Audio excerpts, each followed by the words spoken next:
welcome to our Friday interview, school board interview. And we will have a small invocation by Councilman Reed. Good morning. Join with me in a moment of prayer. Father, we just thank you for this morning. We thank you for the beautiful day outside. We thank you for this opportunity to interview people who are invested in our schools. We just ask that you guide our conversation and that you give us peace through this day. In your name we pray, amen. Amen. Mr. Mayor, just to start things off, so this will, we have 2 from District 2 this morning, right off the bat. That will complete District 2 for you all. And then you'll move into District 3. We are currently scheduled for a break around 10:30. Yet I do want to just give a big thank you to all the candidates. We had a very tight turnaround. Yes. They gave me some time-sensitive information. Not only that, but they also cleared their calendars and made sure that whatever slot they got, they were able to come. So a big thank you to them for making this work. Yeah, we thank all the candidates. Yes. And, to take an interest in our schools. Parents, teachers, And a shameless plug for anybody who's not appointed, we also have tons of vacancies throughout the city. So if there's something else you're interested in, please do apply. Lots of opportunities. Yes, Yes. exactly. Thank you. And first up is Miss Tiffany Good from District 2.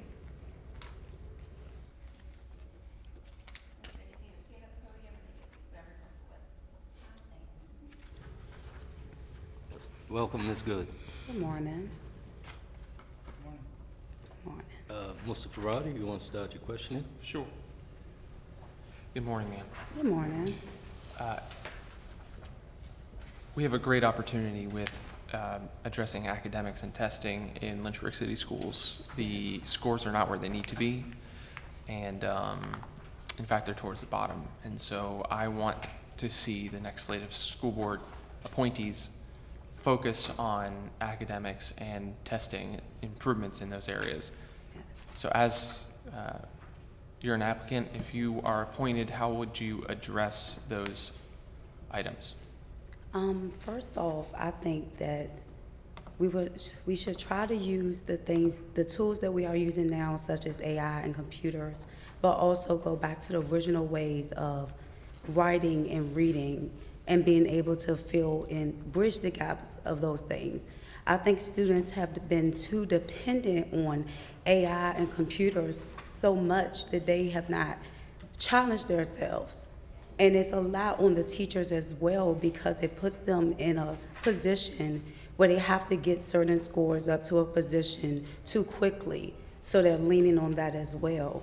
I think we should work on the ratio of students to teachers as well, so that each individual student can have more time to focus on their academics.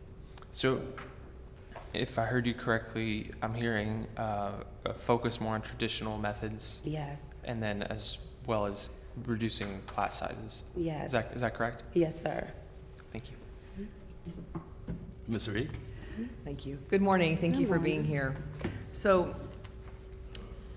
community feedback is very important, and one thing that, this is my 4th year doing these school board interviews, and so I've learned a lot in the appointments that I've helped make. I've learned a lot from the feedback from school board members, former and current, about just the importance and the significance of the school board itself, and really making sure that the candidates that we help appoint have a true understanding of what a school board does, what decisions that they help make, and the responsibility of a school board member, and the responsibility that you have, the time commitment. It's not just showing up for a Tuesday meeting. It's being prepared for that meeting. It's having the knowledge and understanding of what votes are in front of you. It's community engagement. It's being present and being available for school events. It's being able to have a good rapport with the families and really being able to address their concerns and issues that, because as you know, see that you're a mother, every parent thinks that their child is the most important child. And every issue that pertains to their child is the most important issue, right? And so they want to have they want to feel like they're being heard, correct? Yes, ma'am. So it is important that someone that's interviewing for this job understands all those things. With that said, Yeah. one, I guess it's a 2-part question. One, what is your understanding of what the roles and responsibilities of a school board member are? And two, are you available and willing to dedicate the time needed of a school board member, understanding that it's more than just a Tuesday night meeting? It could be whole afternoons. In some examples, the disciplinary action committee does meet sometimes for 5 and 6 hours at a time when they're reviewing certain disciplinary cases. Yes. My understanding of the school board was a little in between. I knew that they had a lot of responsibilities, but when I saw the applicant for the volunteer, I thought it would be an opportunity to be a voice from within the community. And as far as the hours, I have to be completely honest. My 2 daughters are of special needs, so I would not be able to dedicate that extra time. But I did come forward because the time that I could give would be very passionate, not just for that of my daughters, but other women and mothers and children that go through the same things that I go through or have the same issues that I have, such as my daughter's being academically challenged, and I wanted to be a voice for that. I study early childhood education, so that's as far as my qualifications on the education part, but I'm also a mom. So I've gotten to experience the motherhood part, but also learning the teaching part. So I felt that I could possibly bridge that gap because as a mom, especially when I was fighting for an IEP, I only saw my vision of it. But then when I started studying early education, I began to see the roles that teachers play, the things that they could do and could not do, the process that it took. And I could be the bridge to help mothers understand that process as well. Okay, thank you. Dr. Walden? Good morning. Thank you for volunteering your service for the school system. We really appreciate that. And thank you for being a voice for your children. I think that is so important. As far as the school board is concerned, how are you active in our school system? I know you've mentioned you work with your children, but as far as volunteering in our school system, what do you bring to the table as a school board member? I haven't volunteered. I want to. I've spoken vocally with my children saying that we should step up more in our community. And I realized that I speak a lot about some of the issues, but I've never done anything to make them change. So this was my first time stepping forward. I have volunteered at my daughter's school. One of my daughters go to RS Payne and the other goes to Rivermont South. But that's as far as me volunteering. I also have a teenager that attends EC Glass. And far as what I bring, as I said before, I feel that I bring a fresh perspective. I'm willing to learn the protocols and the processes of the school board, but also bring the perspective of that of just a regular mom trying to understand everything as well. Thank you. Appreciate it. Yes, sir. Praise God. How are you? I'm doing fine. Right. Thanks for your service. Yes, sir. What do you think about the discipline issues that we're having in the classrooms Yes, sir. in public schools? I'm outraged by them. I feel that a lot of students now have become very privileged. They think that things are easy, and I feel like the discipline should also go back to traditional methods, far as suspensions. I understand that it can hinder them academically to a certain extent, but it also needs to challenge them to know that they need to learn what's right and wrong. A lot of the teachers are not being respected. The authority, there really isn't any. And a lot of children are not respecting the teachers, which makes it difficult to teach the ones that are willing to learn. Like I had a teenager, and my own daughter was found smoking in school, and she just got 1 day of ISS. And as a mom, I did not agree with that.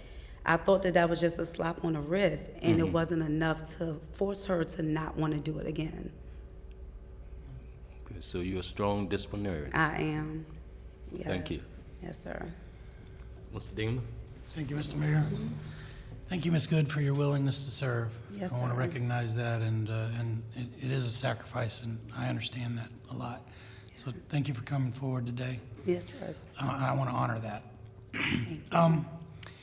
You talk about 2 special needs children that you have, and the disadvantages. Yes, sir. That's amazing. Thank you for being a mother. in that you. situation. But school board members aren't just about volunteering either. They're not just advisors to the staff, they are policymakers. Yes, sir. So if this city council chooses to appoint you to the school board, can you give me an example of a policy that you might implement that would help children like yours? Let me think deeper on that. Because the policy that I wanted was different from that of my children, but more one-on-one. I remember years ago that the students did have more special education assistants. They still have special education classes, but they fall under certain parameters where my daughters weren't meeting the certain standards to get that, so they end up just being sent back home. And then when they were approved, they did not have enough teachers for the environment to teach them specifically. So they ended up being in classes where they were taken away from the other children, or they were in classes with students that were way below and it didn't challenge them enough. So I think a policy to have more aid for those type of children so that they can be assisted, but also not take away from the children who need the standard academics. Okay, thank you. Yes, sir. Ms. Timmer? Thank you, Mr. Mayor. Thank you, Ms. Good, for your application. I apologize for being late. I had Oh, no. a situation with my little, but from what I've heard, I just want to affirm, first, your poise, and you're very articulate and thoughtful in your replies. And, Thank you. I'm very nervous. well, it doesn't show. Yes, You're ma'am. doing, this is great. Kind of following up on the mayor's question regarding discipline, I would just love your perspective as a mom on some of the truancy issues and ways that the schools can address the truancy concerns that we're having. I think to be more, build more relationships with the parents, to ask them what's going on. And sometimes it can be a little hard because I've had people ask me and we come off a little offensive, but to show that you actually care, sometimes it's just the child acting out, sometimes they're missing something, and sometimes the kids just don't want to go. I think it's more so of getting the kids more involved in it more so than the parents. And what I mean by that, when a child misses school, it's mainly aimed at the parents, where it should be more focused on the child and focusing on why they do not want to attend. Maybe they're being bullied, maybe it's boredom for them, but I just feel like if it's more directed to them, they will take more of that responsibility. Kind of a quick follow-up, how would you kind of increase that student buy-in, do you think?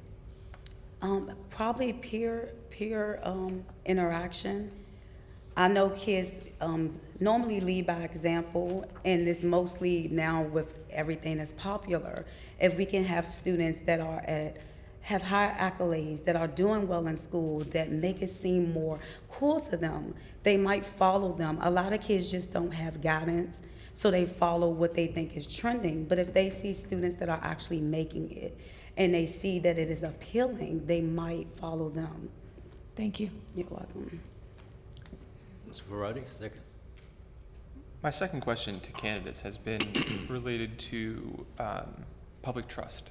Yes. And it's the view of many, and I tend to agree, the trust between especially parents and the school board Yes. has been fractured.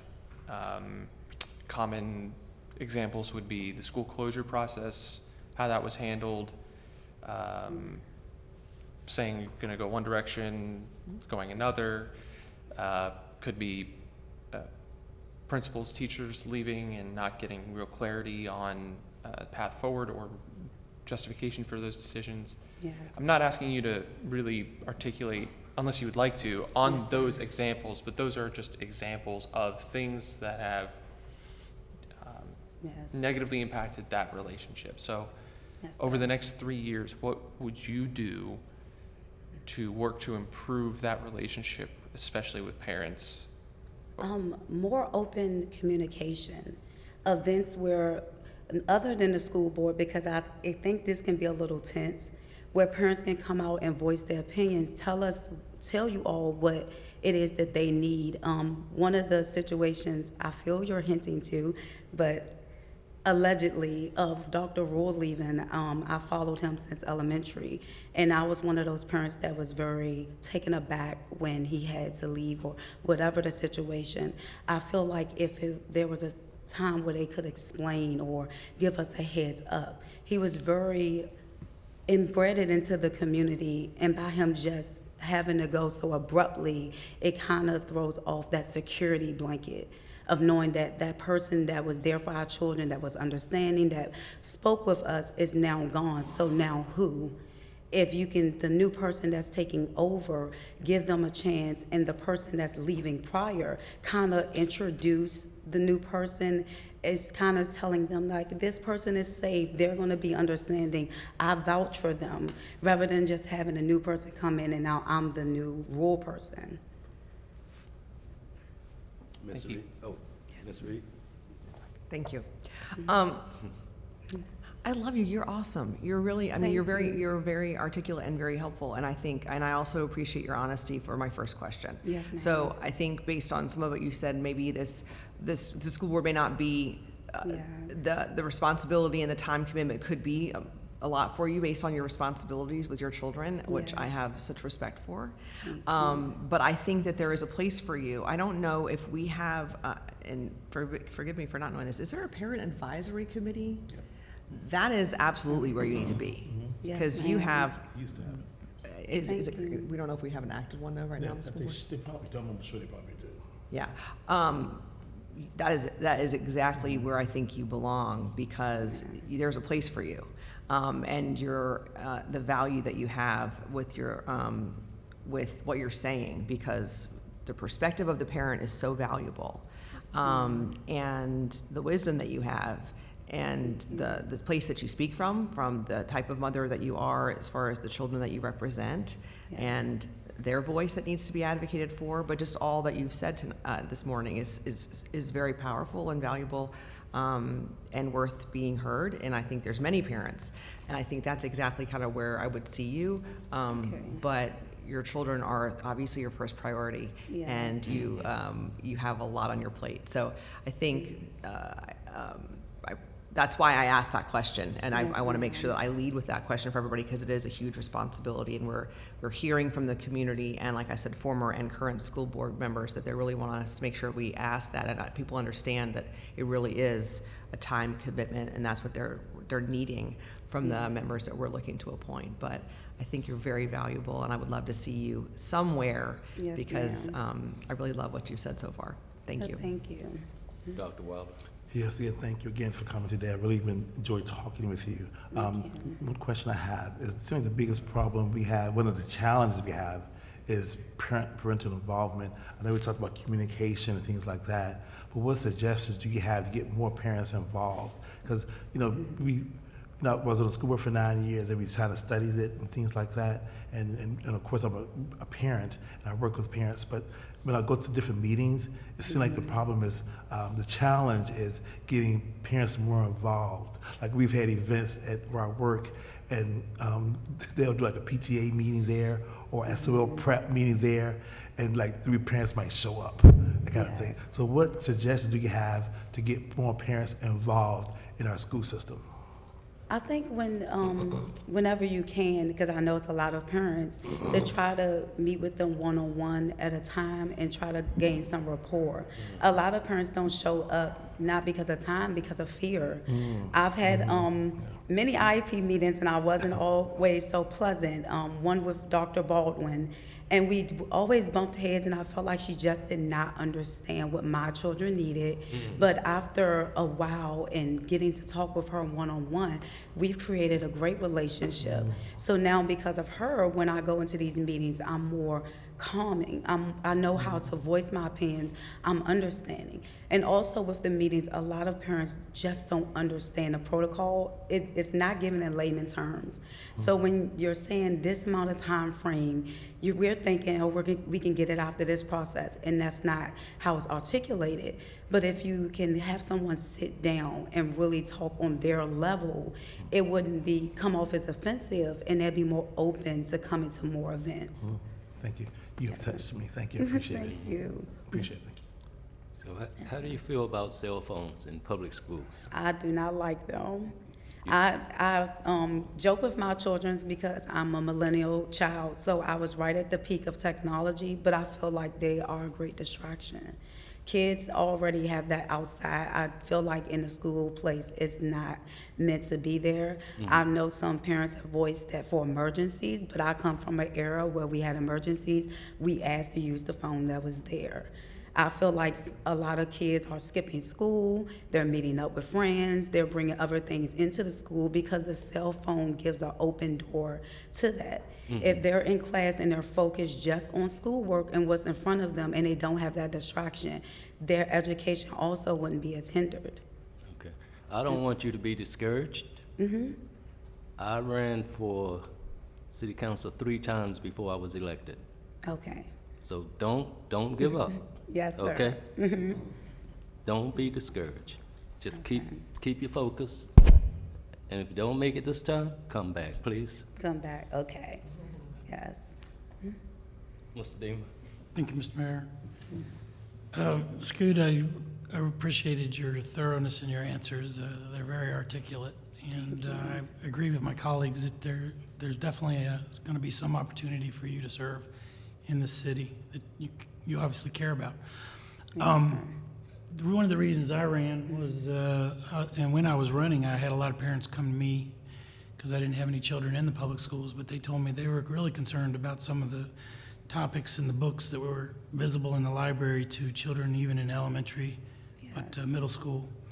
I asked you earlier about a policy you might be willing to use, but I would really love to see a school board who actively protected our children's hearts and minds by what they see at eye level in the library of our public schools.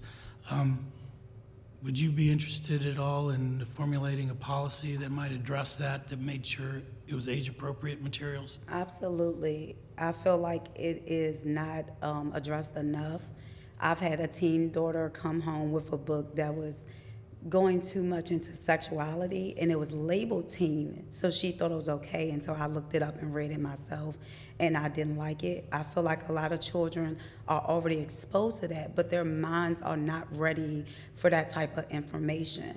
And also, other kids are already exploring those topics. You have other outside influences, but the school should not be that place. And I also would like to add the school attire. I've seen a lot of kids from elementary to middle to high school, the way they are dressed is just highly inappropriate, especially that for the female children. I don't like it. I know a lot of parents fighting, well, I'll buy their clothes, but there was a time that little girls cannot come in if their fingertips didn't go past their knees. I think it is very dangerous because they're developing and they should not be showing all their assets off. And that is another distraction for the female and the male students as well. And I think that should be addressed. As far as the male students sagging and wearing different colors, I think a lot of that, though it happens in our community, it shouldn't happen in a school. There has to be some boundaries there. Thank you, Mama Bear. Yes, sir. Ms. Timmer? Mr. Mayor, thank you again, Ms. Good. And man,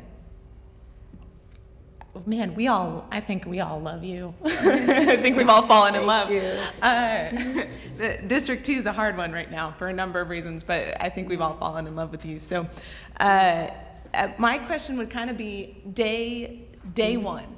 If you were queen for a day, queen of the school board, which we know is a body of equals, so that's a different operation. But if you were queen for a day of the school board, what's your day one look like? My day one will probably be just going around observing. I know that students are very cautious, so coming in and just trying to tell them what they can and cannot do would not gain anything. I could do that, but I wouldn't want to push them further away. I think that is the issue as well. They think no one understands them, that everyone is trying to just force rules when they don't understand we just care. So getting to know them and observing how they act in their environment, I will know what to do and what I should be doing to reach them. Thank you. You're welcome. Everybody good? Ms. Reed? Well, now I want you on the school board. Yes, ma'am. No, but I mean, I do think you are very valuable. I think it's just one of those issues of really the time that you can commit. I think you have brought a lot of perspective and value. It's just really the time, because like I said, it's more than just the Tuesdays that really is needed. And that's what we're looking for, is people that can be available for all the outside Tuesday responsibilities that the board does require, so that you're a kind of an even team player. Because just like with all of us, you know, we need people up here, and I know the whole school board needs members that can all contribute equally, and that not one person's feeling like they're carrying the load themselves. So that's really the reason for kind of vetting this way.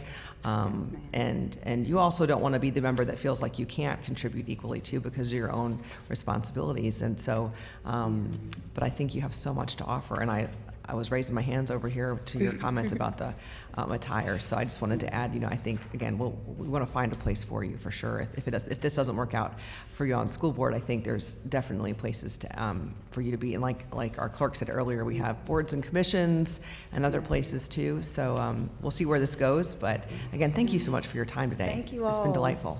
I started out nervous, now I feel more calmer now. Yes. It didn't show.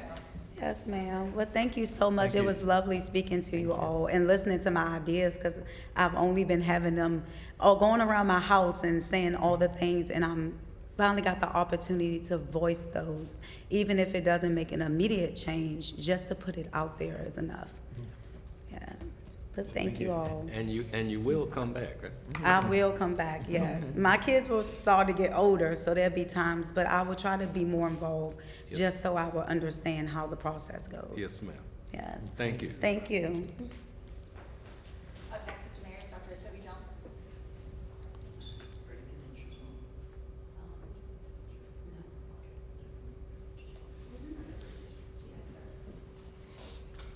Mr. Johnson, welcome. Good morning, all. Thank you for having me. Yes, Mr. sir. Mayor, Mr. Vice Mayor, council members, thank you. I think we'll start with Ms. Timber this time and work this way. Oh, I get the curveball. Let's see. Well, I think I'm the one with the curveball, actually, because I've been piggybacking everyone else's questions. I might have to steal someone's. Thank you so much for your application. Thanks Certainly. for taking the time. I think I'll just kind of actually reiterate the last question that I offered to Ms. Good. If you were king of the school board for the day, what's your day one? And I'll extend that. What's your first 3 months? Oh, okay. Well, let's see. Now, this is going to spoil my answers for all the other questions that you had all prepared That's over the these goal. last few You days. throw me this under the is- bus with this one. this is I'll fine. take everyone's questions. Here's what we do day one. You want to bring up SOL scores. You get reading instruction at every level to affirm every student can actually read. You want to know why you have discipline problems? Because a kid doesn't want to embarrass themselves because they can't read in class. You want to know why they can't do well on the SOL? Because they can't read the thing. And that's from elementary to high school. And I've taught at, well, 2 of the levels. I've taught at middle school, I've taught in high school, and I've seen students severely deficient in their reading capabilities who don't stand a chance of passing their SOLs because we advance them without teaching them how to read. Now, that's also going to cut down on discipline issues because it's a lot easier for a child to act out than to admit that I can't read this assignment, so I'm just going to act like a joker and disrupt class. So we're going to tackle that issue along with it. You have sterner disciplinary issues for when it is acting out and unnecessary. You know, I'm in an environment now at a day school that we have pretty strict disciplinary rules, but we're working with IEP kids that have all of these behavior issues that are tied to academic deficiencies. And they've been advanced through the system. They've been cheated of their education in many ways because the city schools, the county schools around here don't live up to their obligations under the ADA, the IDEA Act, and their obligations to take care of, as LCS says, every student by name, by need. That's what I would do day one. And that's going to address many of the concerns that the council has asked about candidates wanting to improve our schools. And it all goes down to Once a child can actually participate in class, to read, to be engaged, they're not going to have the behavior issues. They're going to be incentivized to be there. They're going to have parents who want their children at school who are engaged with that. Because parental involvement in the schools is really bifurcated. The kids who are doing well and are achieving in drama, sports, grades, their parents are there celebrating them. The kids that are floundering, the only time they visit the school is when it's a disciplinary meeting. Is that going to set up a good relationship? No, not at all. We've got to find a way to build those kids up, to give them an opportunity to address their needs. And their needs extend well beyond the classroom, but it starts there. Reading, engagement, a willingness to give them a goal beyond the school.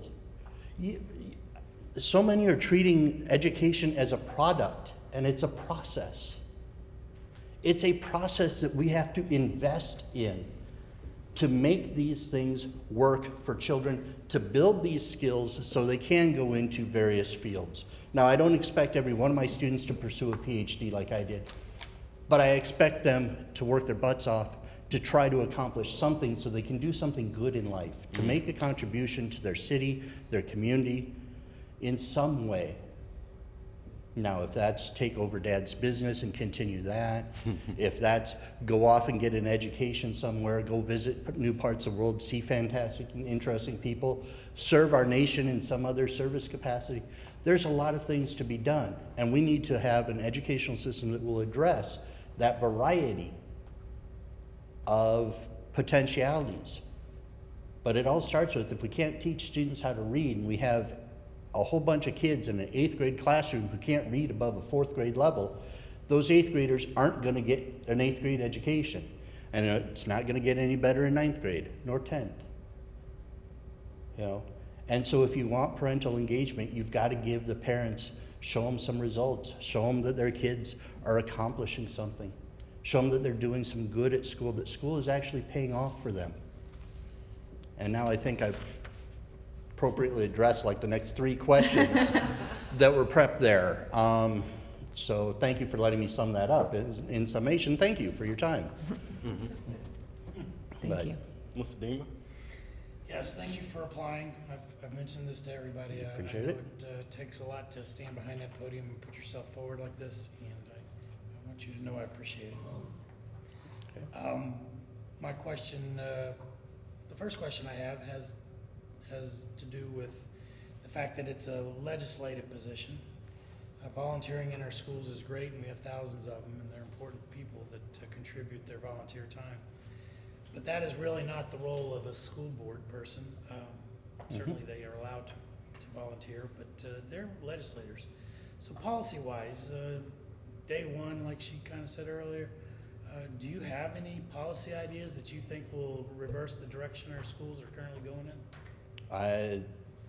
Day one, my policy is we need to increase reading instruction across the board, K through 12, because we've got students at all levels.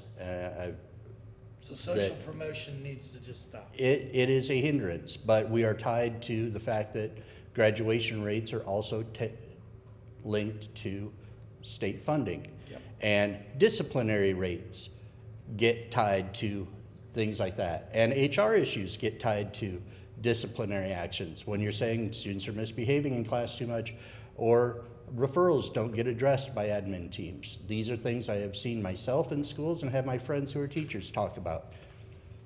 What about All of that. Truancy, I don't know how to hold the parents accountable, because I have seen students truant because they need to take care of their little siblings, because we don't have the resources in the community to provide childcare. And so it falls on an older sibling to be absent to do that. I've seen it where they have to be there to get a job so they can make money so they can have food that week. I've seen it that a kid just wants to skip too. Yeah, that'll happen. So Martinsville has reversed their trend. They were up to 27%, and they're down to 15 after doing one policy change of making it a class 1 misdemeanor for the parents. And then we have more parents in jail, more kids under stress, causing more behavior issues in classrooms, because we don't need to add more stress in the classroom on these kids. Let's give them an environment they want to be in. Let's not create a situation where, students aren't there because now mom's in jail. Now I really got to take care of all my siblings because I missed school. That's a slippery slope. I don't know if anybody's gone to jail, but the fines went up for sure. Well, the fines, and look at our community. Who can afford that? I live paycheck to paycheck as it is, and I'm doing okay, but still, people don't have money to throw away on that.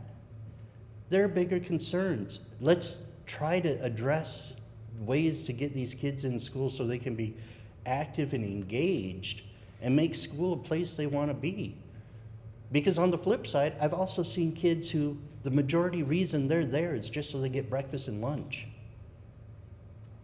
But if we can entice them on the other days, at the other times, to make school a viable place, to give them a sense of direction and hope to do something, great. Then we'll increase parental involvement, and we don't have to have some threat of, we're gonna, fine you for your kid not showing up. I don't think that's the right way to go. Thank you. How you doing, sir? I'm doing well, Mayor. Thank you. See, you got it. Looking at your resume here, you've been everywhere learning and teaching. A lifelong learner, yeah. Yes. What else is the point? The problem with children coming to school, preschool, and the teachers have to potty train them. How would you address parents in that area? Well, for a while, my wife was a preschool teacher, and so that's something that they actually had to deal with. Luckily, as my teaching career started at the university level, didn't have to concern myself with that too often. I think that's one of those clear standards, that if they're not potty trained, they are not ready for school. That's something we can't be taking our time with. I'm sorry, but it's also, you asked me, I gotta get my kids vaccinated, I gotta get them potty trained. Simple things. If they're gonna be in the public schools, we can't have those things happening. Would you be able to make a statement to that from the school board saying, if your child is not potty trained, we do not want them in our schools? I would avoid that phrasing, sir. I'm sorry. I'm not going to say that I don't want those children in our schools. I'm going to say that I want those children prepared to be in the school. And just like coming into the city council chambers, there are levels of decorum and such to be respected and expected. Potty training in schools should be one of those for, our pre-K classrooms. Now, I'm not talking the toddlers at Hutcherson or something, early childhood center. That's one of those facilities that specializes in dealing with kids of those ages. But if you're talking a 4-year-old, in a pre-K class, we probably have an issue to discuss there. So let's be specific about what we're addressing here, and target it to where the need lies. Thank you, sir. Certainly. Dr. Wild? Yes.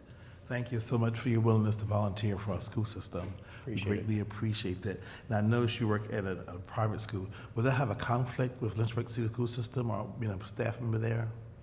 As I've discussed with my principal, it should not present a conflict of interest, actually, because we are ones that serve the IEP needs for LCS. And obviously, if there were some board policy that directly influenced or touched upon those issues, I would recuse myself as needed. But I'm simply a social studies teacher there. I'm not an administrator. Okay. I teach 6th through 10th grade social studies for these kids who can't operate in a proper in a public classroom setting. Yeah, you have done a tour there. Thank you, appreciate it. As far as volunteering our school system, as far as how active have you been in the current school system, as well as what do you bring to the table? I've heard a lot of amazing things, but why should we select you for the school board? Well, I think two separate issues there. My involvement in the schools, obviously, as a teacher, you know, I moved here as a visiting assistant professor at the University of Lynchburg, and I got here 6 months before COVID hit. So I spent the next year and a half teaching from my living room, you know, overseeing my kids my son had just started kindergarten in LCS. Not much student interaction, volunteer opportunities for those first 3 years, really. The university changed their course of direction. I reinvented myself as a secondary teacher, as a long-term sub at Glass, teaching English. You know, I was in the classroom with these kids. I've become more active as a volunteer with things like I'm a theater parent at Dunbar, and if you know what that means, there's a lot that goes on with that. And I'm not nearly as active as many of them, but I was with those kids, you know, 8 hours a day and such in school in many cases. The volunteering side, no, I put in the work during the hours. Now I'm not with LCS, and now's my chance to do something else. I've got my footing at where I'm at. I'm confident in that. But if you talk about, and to bring in Mr. Deemer's point from earlier, the idea that the school board's a legislative body, and you want somebody who can be in there, can understand the policy, can read, can actually work with the materials to understand the breadth of these materials. I didn't spend 9 years in college writing a dissertation for nothing. My work bridges, the humanities, the sciences, social sciences, it's all in there. Okay, now, my accounting skills aren't that great, but I worked insurance for a whole bunch of years outside of things that, you know, to pay my way through grad school. I can work the entire range of things that the board is responsible from, you know, the rules and guidelines, academic behaviors, to the budgetary issues, to working with our teachers, to making sure that our teachers and staff, 1,400 plus city employees that fall under the purview of the school board, working for them, making sure their concerns are needed. I can listen. My whole dissertation was about listening to other communities and finding out what they want and need. That's what the school board's supposed to do. I'm there to listen, I'm there to enact, and work for the betterment of all the parties involved. And I've heard wonderful conversations from our candidates in the board about the students and about the parents and the wider community. Rarely do we hear about the teachers and the staff and the maintenance crews and all the folks involved in actually making that process happen in between. And that's what I can do. I can be that bridge. I can listen to all the parties involved, and I can address and understand these things. I'm not out of my depth here. Great. Thank you. I appreciate it. Thank you. Ms. Reed? Good morning. Thank you for being here. I appreciate it, Mr. Reed. Your resume is very compelling and interesting, and the Teenage Mutant Ninja Turtles and mecha superheroes in a religious world reflection on a controversy that never was the first thing that caught my mind, just because I'm a boy mom, and Teenage Mutant Ninja Turtles is deeply rooted in me as a boy, 4 boys. That who was the watched. best academic project I ever got to work on, and it got me to give a presentation at San Diego's Comic-Con. So that one paid out well for me. You know, but yeah, but that also shows how issues of academia and pop culture mix, and we find out that student learning can be kindled in a variety of places. Yeah, well, very cool, very fun. Thank you. So, one of the issues that has come up in school boards across the country that we've had to deliberate on the last few years in our questions, people have liked the questions and not liked the questions, but it's something that we're just forced to talk about, are politics on school boards. And the reason why is because there have been political issues that have been decided by school boards that many parents have not cared for, or issues that school boards are being forced to discuss. ranging from politics in the classroom, where teachers have been openly discussing politics in classrooms that had nothing to do with politics. Algebra teachers talking about what president they like. They should be talking about algebra. Deciding things about, gender identity that had nothing to do with the subject that they were teaching. Now we're discussing whether boys should be in sports, in girls' sports, right? Different things like that. The school boards are having to decide on things seem to be very political in nature.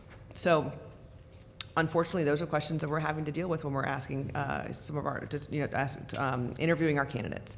So, as a school board member, if you were appointed, what is your view on politics on the school board, and really the role in a school board having to even take up issues like that? Well, there's always going to be politicking, Sure. But arguing while, legislating LCS is different than legislating Lynchburg or the city, the state of Virginia, the Commonwealth, or the nation, But I taught civics at LCS. We talked politics. Sure. We talked elections during election season. And if a student got upset because I played the news clip where the president or a candidate said something, we were looking at a historical record of somebody said something, what are the implications of that statement? I'm not going to hamstring an instructor for teaching the subject they need to be. Now, is it appropriate to be teaching about, discussing some of those other issues? Maybe in social studies they do come up when you're talking the legislative process and how things are debated.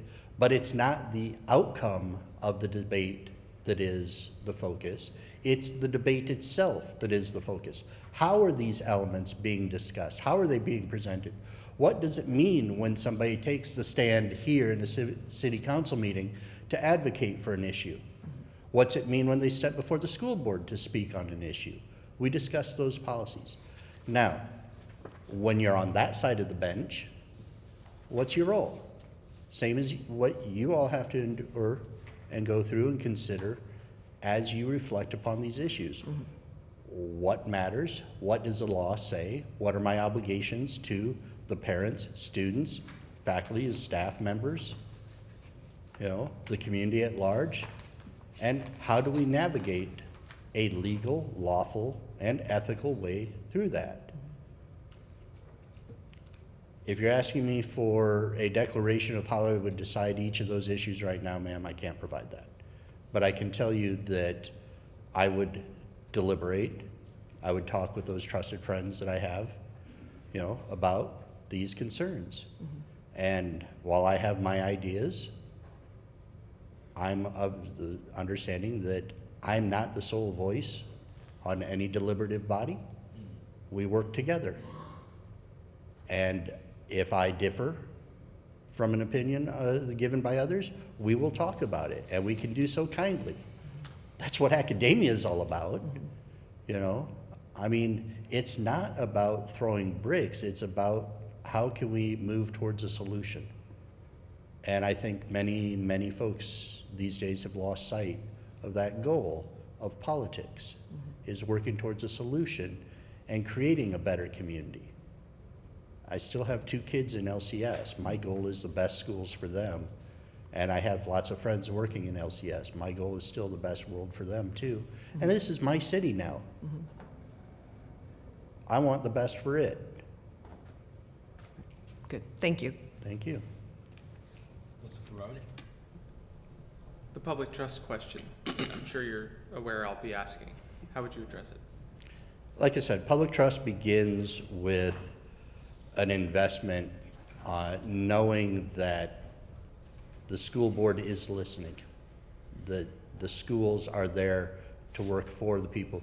But we also build trust by trusting the people that we've put in these positions to do the jobs that they're there for. Trust our librarians to build the collections that are appropriate. That's what they went to school for. That's what they learned about. That's what they got their degree in.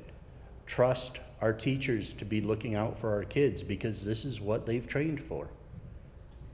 Trust the school board to look out for parents and the community and our employees because that's the goal of it. I'm not up here to serve a small section of the community, and there are probably plenty of sections of the community that disagree with some of the things I've said and done.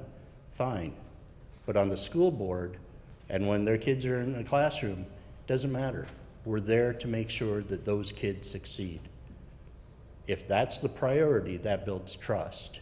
If we're gonna play hinky with all sorts of things about shuffling principles that are trusted and liked and undercut the relationships, and I don't know what HR issues are there or what not went down on some of these, but I know a lot of kids are disappointed because they look up to these principles, you know, in some cases, and really trust those figures. They are learners, they are guidance that these kids need, you know.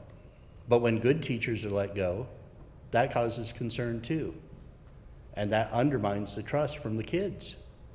And when you hear the 8th graders go, oh, that teacher's not gonna be there next year because they found something better out in the county, you know, that hurts everyone in those positions. That hurts the school, you know. But we've got a lot of folks working to make these schools a better place.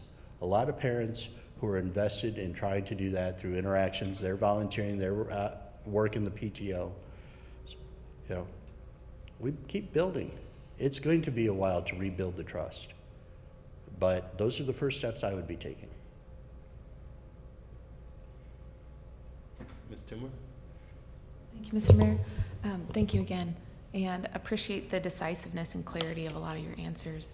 I'm going to piggyback Ms. Reed a little bit with the context of just how worldview plays into the schools, how it plays into the school board, but specifically when it comes to student activism and activism that could take away from academic time. What are your views on student activism, particularly in the schools, not free time, but within the school itself? Could you maybe offer up a specific example so I'm not? Yeah, What do you have in mind as student activism and learning time? Right. So it's a little bit open-ended because there are clubs, there are different tiers and levels. So I'd love to hear kind of your thoughts on those differentiations. But one thing that particularly comes to mind is student walkouts and taking away from class time. Okay. An amazing thing that we need to understand is students have First Amendment rights too. Yeah.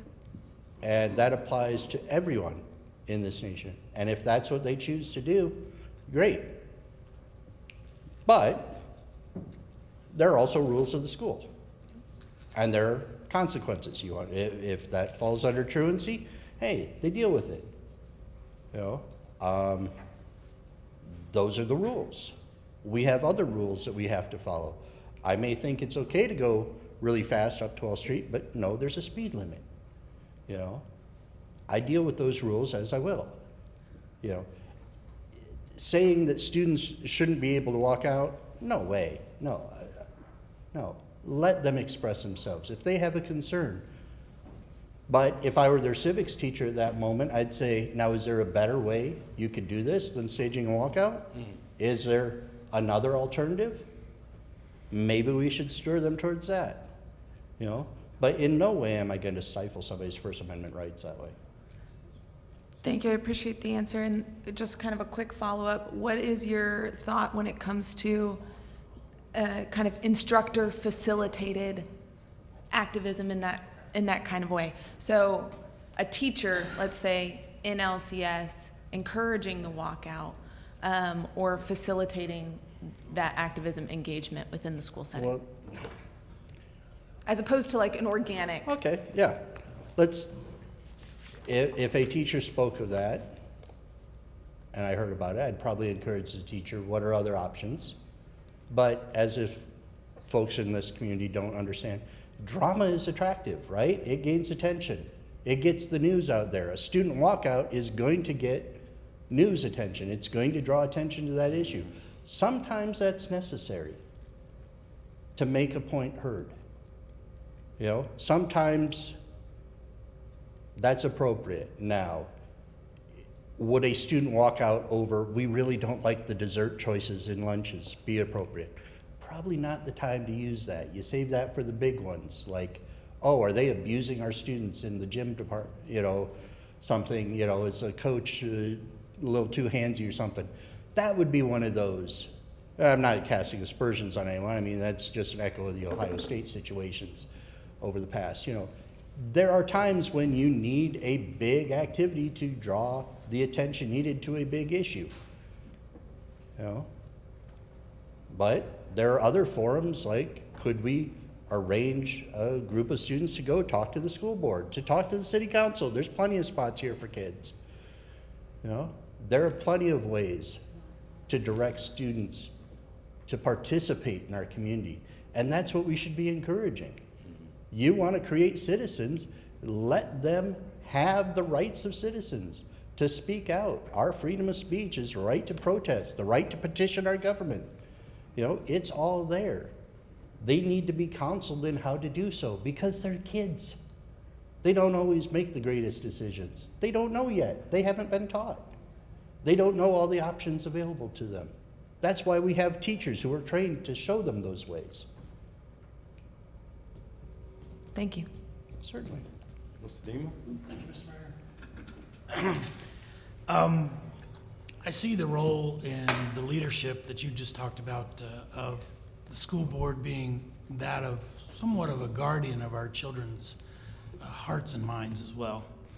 That we don't just let anything happen in the school system out of plurality or freedom of speech or anything. There's a lot of limitations on things that children can do and see, and even in our public movies that we have in the theaters, we have ratings and we understand age appropriateness. So if you are on the school board, I'm curious how you would see yourself in that role as a guardian of our children's hearts and minds, or would you sort of step back and let them learn whatever they want to learn? Because I've seen books in the schools at high level of elementary kids where we have trusted our librarians and they have broken that trust. And the books contained information about mutilation of bodies and glorify sex change and changing sex organs and things of this nature that I'm pretty sure elementary kids don't benefit from that. So is there any line that you would say you would be willing to say this and no further? I will protect the children of Lynchburg in this way, or is it open field for you? I'm intrigued by the nature of the question because you're setting up can you tell me what book that is and exactly what you saw in that? Because I doubt our elementary librarians are putting things out there that are that graphic. I know many of them. I brought them in and I showed the city manager the books. I don't remember Okay. exact topics or whatever, but you can search the catalog online, and all you have to do is search transsexual, and you'll get quite a litany of books. Well, you know what? We have transsexual students too.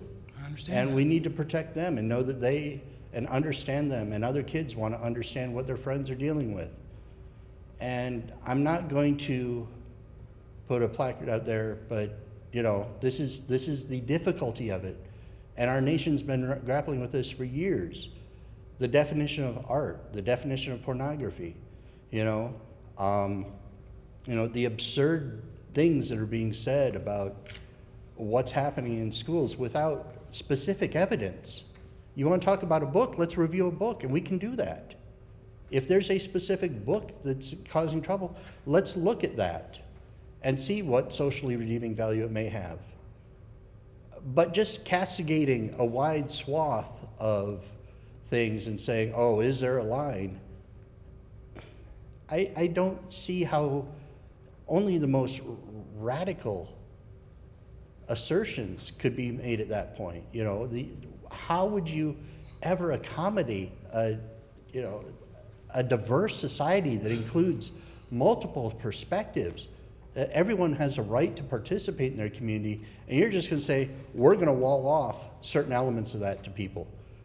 I don't think we can draw lines in the sand when the sands are ever shifting and our community is growing becoming more inclusive, becoming more diverse. We have more people from more places day by day here with beliefs that do differ from your own.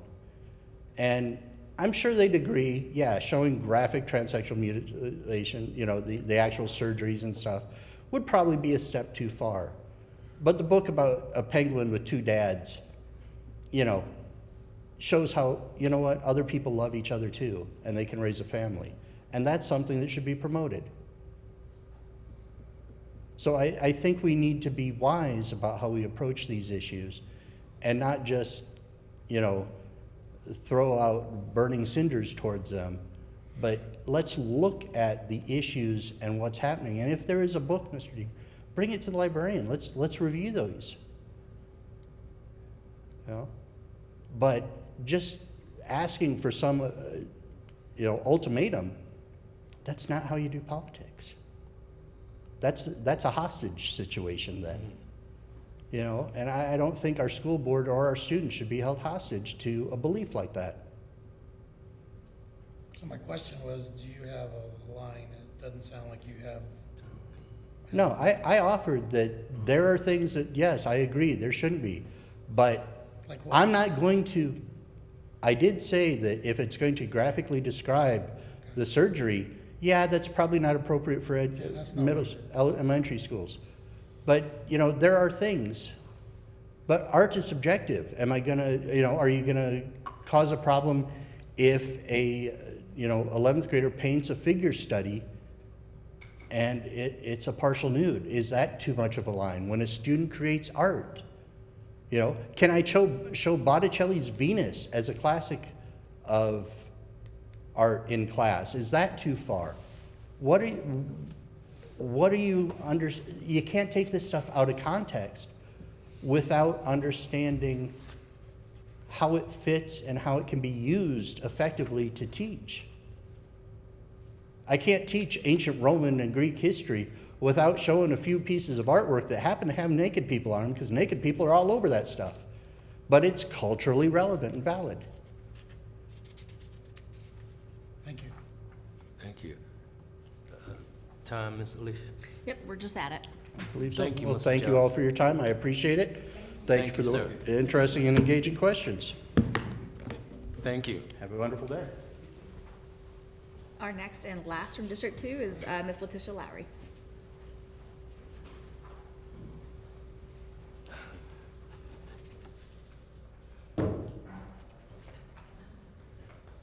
Ms. Lowry? Good morning, Welcome everyone. back. Thank you. Good morning. Good morning.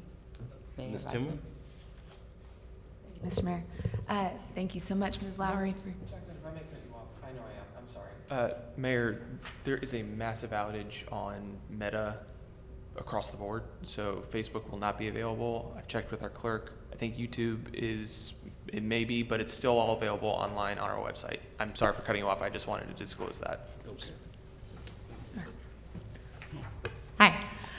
Thank you so much for your service on the school board and for your willingness to jump back and stay in the ring here. I've been asking kind of questions all over the board instead of a consistent litany of questions. And for the past few, I've been mentioning kind of what's your day one. If you were queen of the school board, if you were king of the school board, what's your day one?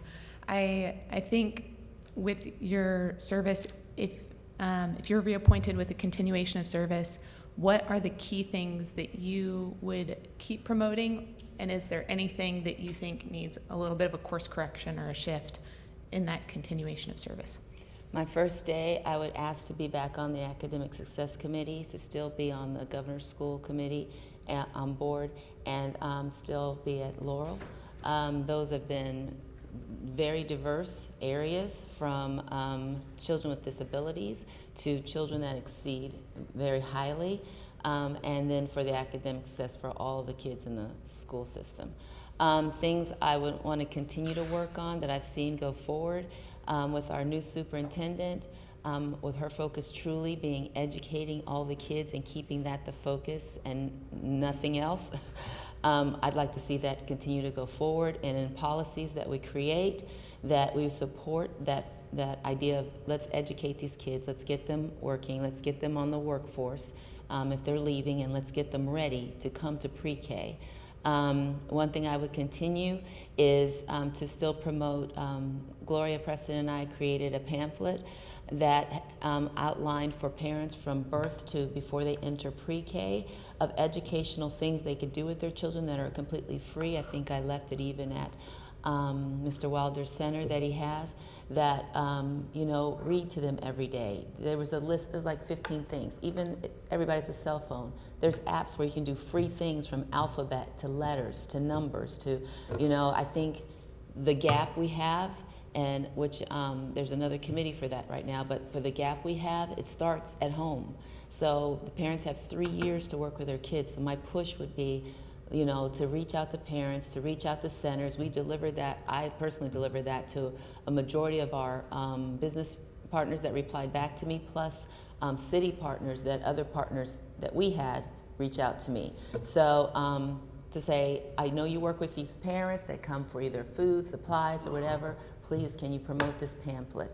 I've even been to dentist offices, you know, and they said, sure, we'll put it on the screens and things like that. So my push is to get kids, help parents become aware, because that is so important. And this is not all parents, this is just the parents that are not doing it.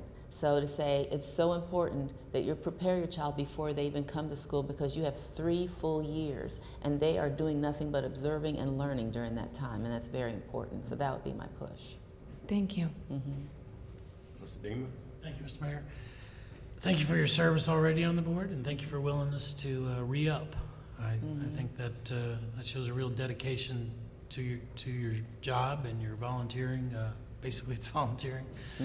But one of the things I mentioned in my question is that this isn't really like the volunteers who volunteer in our school system, thousands of them every day, to help make our schools better. This is a legislative position, and you've had an opportunity to introduce policy and to push for policies. Can you just give us an example in your tenure of something you've done as far as a policy that you've been able to implement and get your colleagues to agree on that you think is helping the city school system? Okay, I did write a policy. For right now, I have a blank because it was my very first year. So I'm thinking, what was that policy I wrote? But I did write a policy, and I believe it was for one of the educational community teams that they were complaining. My first year was all about that grant that went forward sort of before I even joined. And so I gave it a year. I think so. It was my second year, so I gave it a year, and they were an educational committee, but no education came forward, and it was all just about that grant. So I suggested that that committee be, you know, done away with until they could come back together and bring us educational information. And so I had the majority of vote, and that went through. So that was a change I made, because it was just complaining and whining, and the focus was supposed to be education, and that's what it wasn't. So I dismantled it. And even if I got emails from parents who had been on it, whose kids I taught, I gave them the same explanation. Listen, it's supposed to be about education, and for a full year, no education came out of that committee. Sounds good. Okay. And a follow-up question to that would basically be, if you are reappointed, do you have some policy positions or legislation that you would like to see introduced in your second term that you've already thought about? There's none that I can think of. I've checked into when issues come up, I look at our policies and see if there's something that we can do. We always ask administration here at building administration, and we ask the superintendent, is the policy required for this? Is this something needed? We're always trying to keep that option open so that we can help. I did help with a policy for the athletics and for attendance, because previous superintendent allowed everything to come through them, but that's not the procedure, and this new superintendent was overwhelmed with over 500 requests within her first week. So I did help create that policy to help streamline things, and then they asked for what they wanted in that policy, because they didn't need everything wiped out. They just needed some modifications. So we modified the policy so that the attendance policy, when you want your child to go here, this school instead of that school, or into this one school because of this sport, you know, it's like, no, this has got to line up because we also have to keep a balance in our populations. So, so we helped streamline that policy. So that we did work on. Thank you, Ms. Lowry. So, how are you all helping to keep, I guess, pre-K and first grade teachers with the attitudes of the children? You mean the focus on how the mindset of a child? I've heard that first grade, second grade, and pre-K teachers are leaving because of the attitude of the children. Oh, I see what you're saying. Okay, well, that's an age-old problem. So it has always existed. You have parents you'll see at registration, and you never see them again, and their kids pretty much reflect home because they go home and that's where they live. So the teacher's only there for a certain amount of time to be a positive influence in their lives. So as far as teachers go, I think Mr. Ferguson and I went to Liberty University, and we talked with the student teachers there last year. And he is preparing for those who want to come to Lynchburg City Schools to, it's like a training for dealing with kids that are on the rougher end of things and that mindset. But I think teachers coming out of colleges or young teachers, I think veteran teachers really don't have so much of that problem. Some may, but I think majority of it are young teachers. And they're just not prepared and equipped for coming out of school and dealing with some of the things they deal with. The student teachers I've had trouble with had no siblings. And the best teachers are ones that have siblings or babysat. So if you've not done any of that, you're gonna have a hard time handling a whole lot of things. The teachers that are leaving is mainly because everybody has their limit of what they can deal with. And a lot of teachers I've heard say over the past decades, it's like, well, I can make better money somewhere with less stress.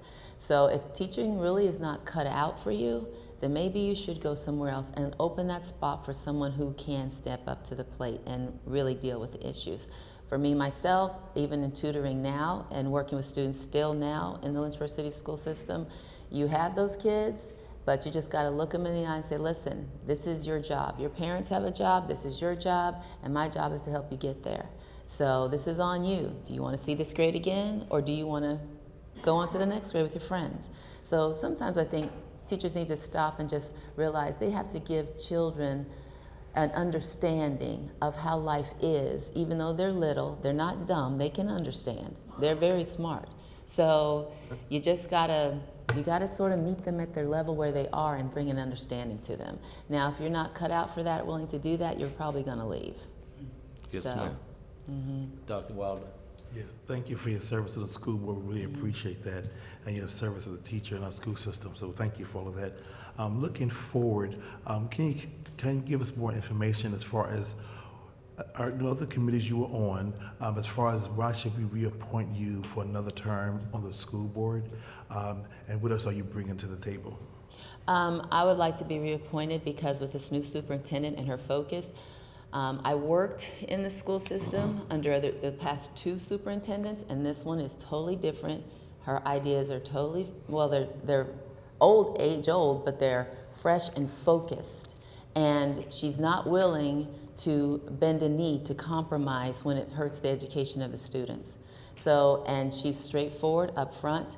She has helped weed out some things that have needed to be addressed and people that need to be addressed. And then people make their decisions after that. But she has an optimistic view, but she's not willing to bend in a way that's gonna hurt the students or the focus that we are here to educate them and get them prepared. And this benefits all kids, no matter what level you are. I don't care if you're disadvantaged or advantaged, doesn't matter. If you come to school, you feel safe, you're getting the education you need, you're getting the help, tutoring, or whatever else you need, that's the better for them, okay? So that's why I want to be on there. I see this going in the right direction, and I want to keep it going forward. I don't want to see it go backward or be dismantled or someone come along and hurt the process right now.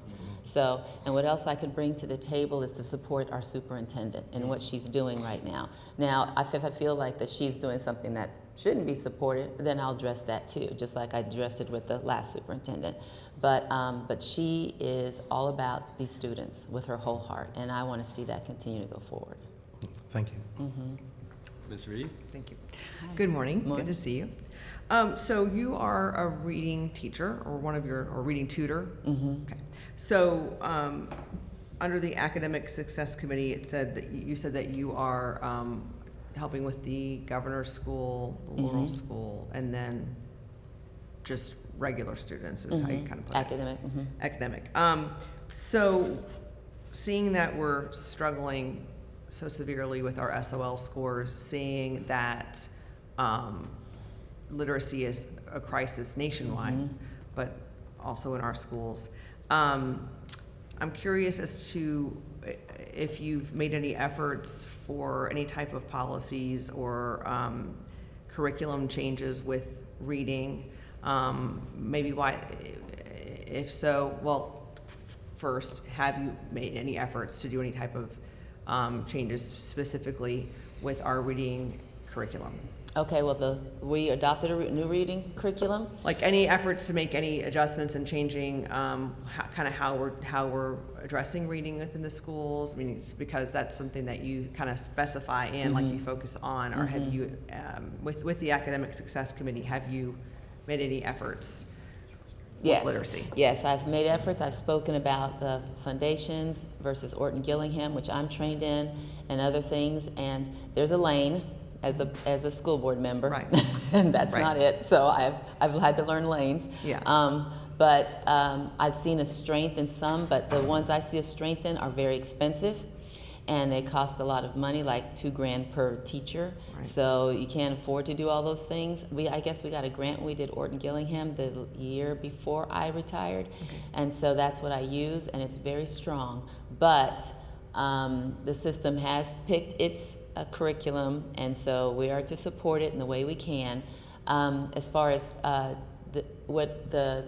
in the school systems, what's happening is that instead of just going blasé like your regular day, they're taking time in each subject area to have a time where students are doing like a whole tutoring session for all those in need with varied instruction. So the kids that are doing well, they'll give something to help keep push them. The kids that need help, then or in the middle or somewhere, they come with a group, and those groups are interchangeable and move and switch throughout. So, because I visit the schools every month for the whole year, except when SOL started, I get to see a lot of what's going on. And plus, I read to the school, so I'm talking with the kids and understanding what they trying to understand what they understand. But in the curriculum, there's a lane that it's not mine. But we did get a new curriculum last year, and I didn't. Gloria Preston and I did not see things in it that should be there.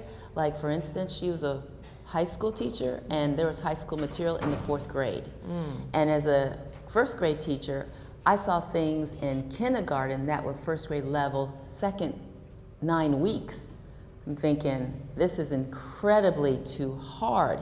Not that kids couldn't meet that, but we're talking about raising that academic achievement gap, and so it's closed. And if you throw a kid that's still learning struggle their letters, there is no way they're going to read a paragraph in the second 9 weeks. Right. So we were not about that. And so I got the word out to say, listen, I think Benchmark's going to be way better, and I can't remember the name of the other one, but than this one. And I just talked to teachers, and I'm like, just look at it. And other counties were using Benchmark, because I checked with teacher friends I have in other counties, and we ended up getting Benchmark. Now, some teachers are complaining about it, but if they knew, and they all in the city schools do have their liaison in each school that has the curriculum so they could look at it. But It came back, Dr. Davis told me later, that more and more teachers were for the benchmark once they looked at it. And that's what we saw as teachers, Gloria Preston and I, when we looked at it. So I feel like we got a curriculum in there that has found success in the counties and other places, but application is everything. So, and the teachers are being held more accountable by administration. They're coming down, they're doing more they're doing more observations and watching and seeing if what they're teaching is lining up with their lesson plans. So I think what we're seeing is the beginning of something, because I think we've only had this curriculum for a year. That will hopefully in the 3 years that VDOE has given us at 3-year sections to see this improvement, that we'll see more improvement 2 years from now, because I think 3 years now, we just ended the 3rd year. So hopefully this is what's gonna happen and we'll see an improvement. Now we need parents to back us up. So, because there's only so much time in a school day, and in the school day it's not all reading. You've got math, you've got PE, you've got lunch, you've got recess, so it's very limited. So we really need the parents to be on board with us, because we can't do everything. Now teachers wear many hats, but we're not with them 24/7, nor do we take them home. So if parents are reading to their kids, they're helping their kids, they're talking with teachers, they're answering the phone calls and the notebooks and the journals and things like that, then that will get, the kids will see to the parent, from the parent, this is important, I'm gonna support you. I know I work a lot of jobs and stuff, but I'm still gonna support you, and I want you to do well. And if that's the push, then within the curriculum that we have, within the teachers and the working with the tutoring sessions within the classrooms and with the parents helping, in 3 years, we should see a great big difference, especially if teachers are working, parents are working with their children before they ever come to pre-K. Because if you come to pre-K already knowing your alphabet, how to count to 10, and your first and last name, and at least 5 colors and 5 shapes, you've already beat pre-K, because that's what they're learning, which is sort of scary. So you should know some of these things. But we have kids that come to kindergarten and they've been called Bebe all their life and they don't know their name. So this is a problem. Yeah. It would be amazing if all children could have the support like that in their homes, but we know that there are a lot of children in our city who don't have access to that, and we can, if there was a magic pill we could give to make all parents be able to do that for their kids, it'd be wonderful. But so, and then I'll end with this one. I just to tag on to that, as far as the academic success committee, is there an accomplishment while you've been chair that has shown true success that you would like to brag on for a moment? Well, I would like to say that the pamphlet we created, we have seen some success. I've been back to visit those partners, and they said, well, some parents are doing it, and it's helping and making a difference, but not all the parents are doing it. But for the parents that are doing it, their children are doing better. So I'm glad. So I'm going to keep pushing that pamphlet just by revisiting, saying, how's it going? And I have saved, so I can print it for anybody who else needs another one. So, yeah. Cool. Thank you. Excuse me, could you send me a copy of that? Sure. I'll be glad to. Okay. Mr. Ferrari? Is there anything you think you should have done differently over the last 3 years? Let me think. Well, there's always room for improvement, so I'm trying to think how much. I need a lot of it, I'm sure. I guess I remember your question you asked me the first time about the workforce and Norfolk and stuff, and I really put a push into that when I first got on there. And so I really was helping the, sorry to say, late Robbie Dooley with supporting him in the workforce CTE, things like that. I learned a lot from that. I also learned that, you know, I can't help too much because I'm a school board member and that's not my lane. But I would like to see more done with the kids that you want to make this a workforce area to go into that, because college is so expensive. I would like to do more to help kids understand that the world's a big place and there's a lot you can do in it, and that you don't have to put yourself in debt to make a living for yourself. That's pretty good. So I want to do more in that area.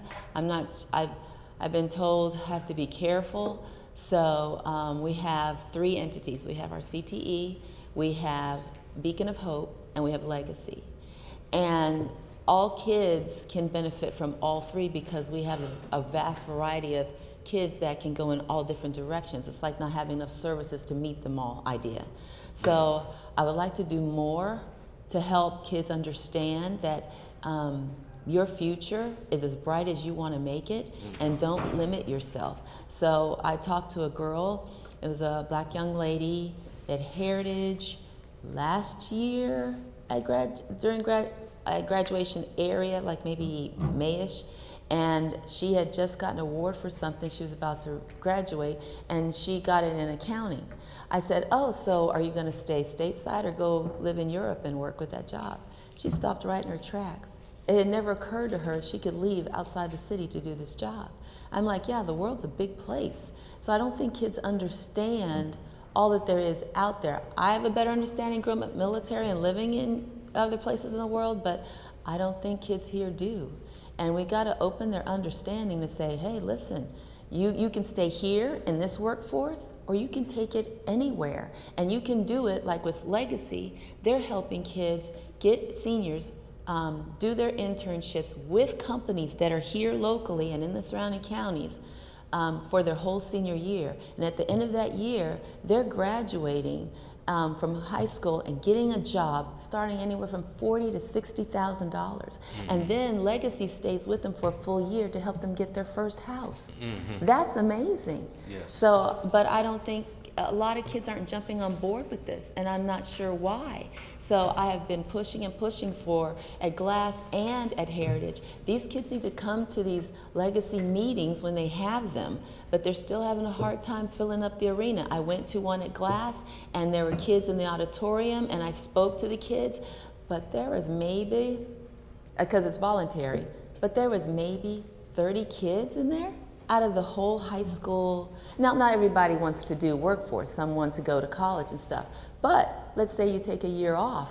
You can do the workforce and internship and get that under your belt and then go into college with money in your pocket. So I don't think kids understand all the avenues. So I'd really like to push the workforce idea you talked about, because that stuck with me all 3 years, to help these kids get to where they need to be without getting in debt and making Lynchburg more of a workforce, growing the population here, and employers seeing kids that are respectful and want to work and are not lazy coming into this. So my push would be for Beacon of Hope, CTE, and Legacy working together so we can get all kids where they need to be or what they would like to be, or show them in their minds, this is the options you have. Please don't waste this time when people are helping you, and even in your senior year, things can get paid for you, like dual education over at CVCC. It's like, get your associates while someone else is paying for it. But I don't think kids grasp that. They just, some of them, the kids that are struggling the most, they just think of the here and now and what's available today. And that's sad. Yes or no, did you vote to close Sandusky Elementary School? I think with the evidence we got from the company. Yes or no, did you vote to close Sandusky? Oh, I voted yes to close it because Thank it you. was a logical financial decision. That's why. So that's my reasoning. Thank you. Ms. Timmer? Thank you, Mr. Mayor. Thank you so much. I do have a question, but would you like to expound at all on the last question? I'm free to yield my time to allow Oh, you on to. Sandusky? Yeah, if Sandusky? you'd like to address that, I'm Yeah, happy to well, yield my time. when you sometimes look at our numbers, that's why I came to the city council before I was ever on the school board to say, listen, some things we are liable for and as a school system for our kids that have IEPs, and if you don't follow that IEP, the government will come and sue you. So while it looked like there were some empty classes or classes with few kids in them, there are few kids in there because of an IEP issue. So we had, I was like, so you got to be careful. You got to balance that carefully. But overall, we were looking at our numbers at the last meeting we had, and they fluctuated, but not a ton that. I guess if you're willing to support Sandusky staying open, we could stay open. But if we needed to think out of the box, we could think out of the box. We don't want to be wasteful. And if I thought that what was presented to us before was sort of wasteful, I know people have heart attachments to things, but I mean, I told everybody in the meeting, listen, I grew up military. You know how many schools I've been in? And I still learned. Just because a school's gonna close down doesn't mean all of a sudden your life's destroyed and over. Military kids do it all the time, all the time. So you're moving either every year, every 6 months, or 8 months. It depends on your dad's deployment. So it's not something, I get it, people are attached to things. I've grown up in different places, so I have not lived in one place and grown attached to one thing. But life does go on. Life is about change. We're getting older every day. So life is always changing. Don't be afraid of it, just embrace it. So if a school needs to be closed down, then we'll take those teachers and students and work with them in another area, and they still work together. And to me, there were 2 teachers in a classroom, to me that's much better, because then you can divide it up and you can take that education, that learning, and really spend time with those children in 2 separate groups if you're co-teaching. That would, to me, would be ideal, and you could get so much further in their education if you do that. So while closing schools is scary to people, doesn't mean that it's a bad thing. Thank you. Mr. Damon? Thank you, Mr. Mayor. Thank you, Ms. Lowry, for your clear answer on that last one. I know there's a lot of politics involved, but you clearly are somebody who tries to make the decisions based on not emotions, but on facts. And I appreciate that. My second question is usually pretty short.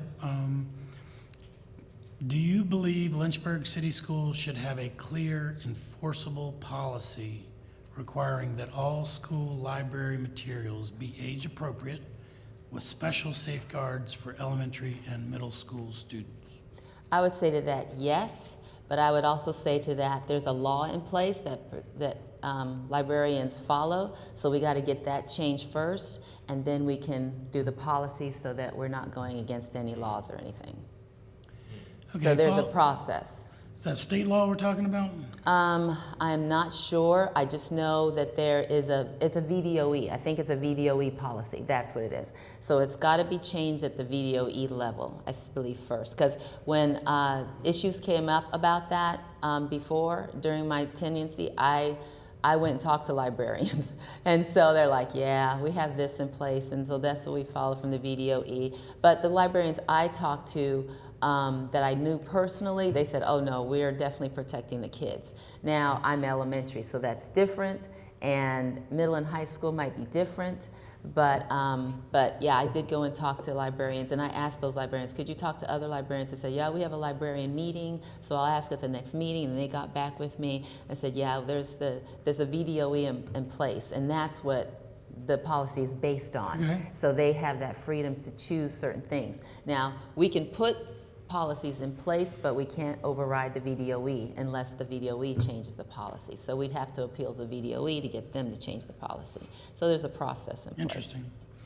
I was under the impression, I thought I'd seen this in years past, that the catalogs for the public schools in Lynchburg were available online. I just went and looked at and tried to find those same databases and catalogs online, and I couldn't find them. What's your understanding of that? Are those book Well, I have titles? not checked into that lately, so if you can't find them, they must be removed. Yeah, I'm not seeing it anywhere, but would you be in favor of making some transparency on what books Sure, are I available? could look into that. That would be great. I Yeah. know the city libraries do it, and I thought the city schools did it. I remember at one point, but I don't see it right now. Okay, we have a meeting the 23rd of June, so I will bring it up because I'm chair of the Academic Success Committee. Thank you, ma'am. Thank you, Ms. Laurie. Thank you. Have a nice day, guys. Welcome back. Mr. Mayor, we are scheduled for a break here until 10:45 when we come back and handle District 3. Welcome back to our second half, District 3. Ms. Rogers?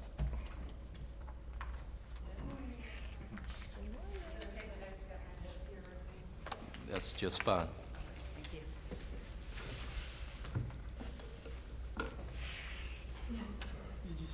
And we'll start with Ms. Timmer. Good morning. How are you? Good morning. I'm well, thank you. Thank you so much for your application. Yes, ma'am. We're going to ask all kinds of different particular questions, but what's the thing you feel like we need to know about you your why and what you want to accomplish. What's the thing that we're not going to ask you that we really need to know about your application?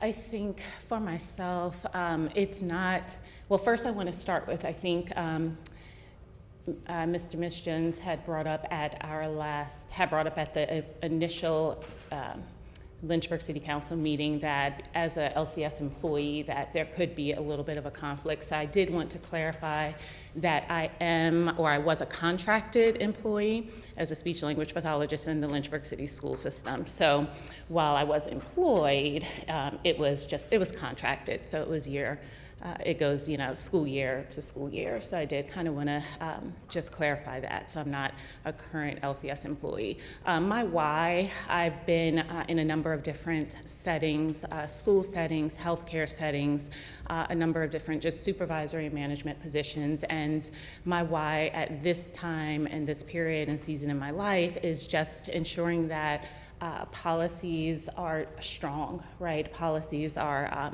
in place for children. I've got 2 teenagers, a 15 and 16-year-old that attend EC Glass, and ensuring that their future, they're almost done now, right? But ensuring that their future is established through just firm policies, through just academic success. I think what I've had the opportunity to experience as the speech language pathologist in an elementary school here is the teachers are working hard, right? The teachers are in there, they're doing the hands-on, they're trying to make a change and trying to make a difference, and sometimes just being able to have that extra support, I don't know that they always feel and acknowledge and know exist. So I think being a member of the school board gives an opportunity to implement some of those policies, to suggest some different areas, to suggest some different financial, fiscal things that could happen, and perhaps give just an extra blanket of support to teachers and staff and administrators that may not just feel that day to day. So I think that's my biggest why. I was a nursing home administrator for 5 years. So on that end, I recognize why budget matters, right? I recognize that there's an operating system that does not always, that's not always appreciated by staff at the work level. So I think just the opportunity in this setting is to make sure that they realize that there is support, that those local admins know that there is a method, there's a way, and that these policies are to support them and our children, of course, academically. Thank you. Dean? Thank you. Thank you for putting yourself forward. We know that it takes a lot to stand there, and you get questions about your employment even, and you handled it well. I appreciate that. Very professional. Thank you. Speaking of that, where was the nursing home that you worked at? Just curious. Like say it by name. So I was at the Summit.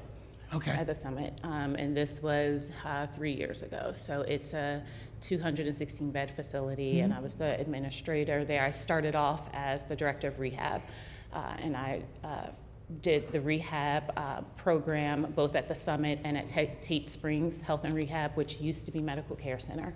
Okay. So I developed the therapy department there, and then transitioned to the Summit to be the nursing home administrator there. Very impressive. My question is, and you understand the position probably better than most, but some people come into the school board thinking that, we just kind of give advice to the administration once in a while, and we come into the classroom, do some volunteering, but this is not a volunteer position. It is a policy position.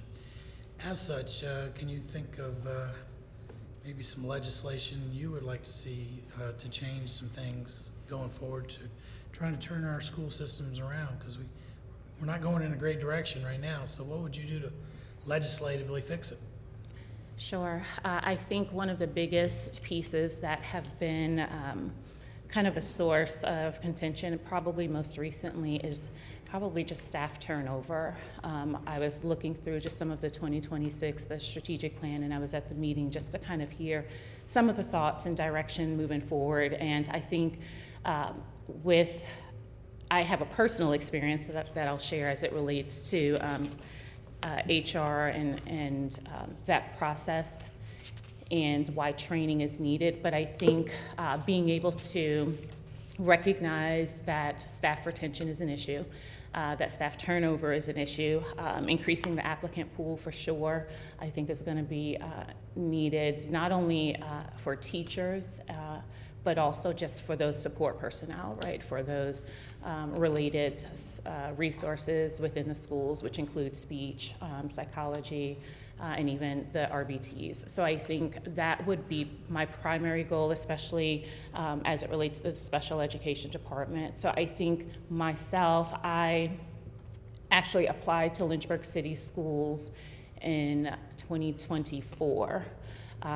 Applied, went through the whole process, eventually got the position. However, the HR process was very delayed. It was very slow at the time. The negotiation process was slower, and just the follow-up and communication at that time just was not as ideal as it could have been. I think having that knowledge personally, and then knowing how that affected just other professionals. So 2024, I applied, had accepted another position, waiting for Lynchburg City Schools HR, and then got this contract position as a speech therapist. They needed placement in Lynchburg City Schools. I said sure, and ended up being at the exact same school that I interviewed for in 2024. At, you guys know, probably double the amount, right? Which is ridiculous. So I think that in having that knowledge and knowing that that probably wasn't something that came across the tables of, you know, school board or maybe even Lynchburg City in those words, I think there could have been such a more improved process. Then by the time I did receive that position, there were just so many Virginia IEPs, so much paperwork that was just a little bit out of compliance and a little bit behind with things, and I think that that could have been alleviated, right? So how could that have been alleviated? By fine-tuning what HR, what are those protocols, what are those procedures, what are those directives that they are supposed to follow, and who is then following up to make sure that they are being implemented. I know that there are many things on the table of HR, but I do think retention, recruitment, marketing is probably one of the bigger pieces, and even to connect that to right now, even now as budgets are being decided and approved, what does that look like for marketing for positions? If you look on Indeed or Lynchburg City School Systems, we don't even see, for example, the psychology positions that are vendors or the speech position that are vendors. So what does that look like within the special education department for this school year that's coming in a few months? How will those positions be staffed? And what does that look like for our children coming in? My school alone, I had 80 kids on caseload with specific speech goals. What will that look like for 2026, 2027? And that primarily kind of falls within that HR. What's the plan? What does that look like for myself, knowing in healthcare how to market, how to recruit, how to retain? A lot of times retainment bonuses is a great opportunity to keep your staff. We tend to do like sign-on bonuses and such for teachers or for healthcare, and not recognize that we do need to keep the staff that we already have, right? So a method just to kind of make that a little more fine-tuned. Thank you. Thanks for coming. We start early in academics, teaching our children to read, write, and do math. How soon should we be teaching our children about skills? What professional skill would you like? We gear our children towards college, but when should we be teaching them about skills? I think early on, I mean, there's research that shows, you've got early intervention that targets, or Head Start that targets some of those children up until, 3 or 4. And I think as soon as they're able to enter into the school into the school system, recognizing that there's academics, and then there's what are you going to do with those academics. So I'd venture to say, being within an elementary school, that elementary school level is a great opportunity to start introducing those areas of opportunity for students, to making sure that they recognize that there is school, it's not just learning 2 + 2, right? That is important, but then where are you going to take that 2 + 2? How are you going to apply it? When I did some volunteering at Glass at the high school level, seeing some of the lack that children at that age have in terms of making what they're learning in the classroom functional was shocking. So not having a plan, not knowing, and as a parent, I even think of this, not knowing how to balance a checkbook, right? Not knowing how to do those functional things that as adults we have learned and grown in school. I mean, I'm old now, but in school I learned some of those things, and I think high school is too late, right, to wait to be able to give some of those values and to give some of that structure. It's got to start early on. And elementary school, I mean, those children, believe it or not, they're sponges. They pick up on just about everything, which, is positive and negative, but they're very receptive to direction. So I think having teachers in place that are able to foster that is super important at the elementary school level. Thank you. Yes, sir. Dr. Wilder? Yes, thank you for your willingness to serve. We really appreciate that. Yes, sir. And give service to the school system. As far as the school board member, what do you bring to the table? What do you want to bring to the table as a new school board member? And also, how have you been active in volunteering in our current school system? All right, so I bring just a new and fresh perspective, and I say that because I'm not someone that has a whole lot of school experience other than being a therapist within the system. So I think my variety in terms of being a nursing home administrator definitely brings that operating sense to the table. My work as a therapist within the schools brings that functional element to the table. And I think in terms of volunteer work, I've done a number of things. I have volunteered at Glass in their reading and literacy program. Of course, I worked in elementary school as a speech pathologist. I've most recently gotten involved with just school board meetings and just becoming a little more aware of some of those areas within Lynchburg City Schools that definitely just need some attention. I volunteer in church, of course. I do the Salvation Army. I'm part of the Refuge on Memorial opening that has finally opened. So I do a lot of volunteer work there just in terms of helping that population. Gosh, I'm probably forgetting all of the things, right? I did Girls on the Run volunteer at a number of the Lynchburg City schools. I've spearheaded some of the walks, like the Alzheimer's Walk, within the community, and that was mostly when I was in healthcare, on that healthcare side of things. Thank you. I was mainly meaning the school system, but that's fine. Thank Yes, you. sir. Now, as far as just to get clarity, so you're a contractor with the school system? So I worked through the contractor's academic staffing. I was the only one, I believe, with academic staffing, and Lynchburg City Schools, yes, they contracted with academic at a really high rate. When you sign on as a vendor, as a contractor, you don't always know where you're going to be placed. You sign on, they look for positions within the area, and Lynchburg City had a position at the time. So yes, I'm hired through the contract, went through all of the Lynchburg City orientation and such, and policies and procedures, but it's strictly contract, and it was strictly from August until June 1st. Do you plan to seek employment back in the school system, or what are the long-term plans? I'm just trying to understand that better. So I was working PRN as a home health speech therapist, and I'm working on my LLC as well. So I was not planning So here we go. Full disclosure, the contract system with Lynchburg City is slow moving. You're determining budgets and waiting for approvals. Because of that, it's June, professionals sometimes we like to know where we're going to be, what job we're going to have, come the school year in August. So my plan was not to continue within the school system. One, because of logistics, the contracts have not necessarily been approved, nor has it been communicated that they're going to continue with the contract. And as well, speech pathologist positions haven't even been opened up for Lynchburg City for me to apply. So mostly logistics as it relates to, I love the kids, I love working in the schools, but my plan is just to continue probably with my LLC and home health.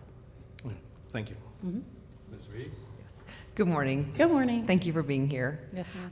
I want to thank you for your work as a speech pathologist. I appreciate what you do. One of my 4 boys couldn't say his awes when he was little, which we loved and thought was so cute, but we did not think it would be so cute as a 30-year-old man. Exactly. And so we had to let him get a speech therapist, and it was wonderful and gave him such confidence. And he's very grateful now as a 19-year-old that we had him get the speech therapy. But also I see that, you also have done work with people with dementia care and just really giving dignity to people that need that too. So thank you for what you do. It's very obvious that you care for people of all ages and with all kinds of needs. So that shows what your heart is like. So thank you for that. And you're very busy.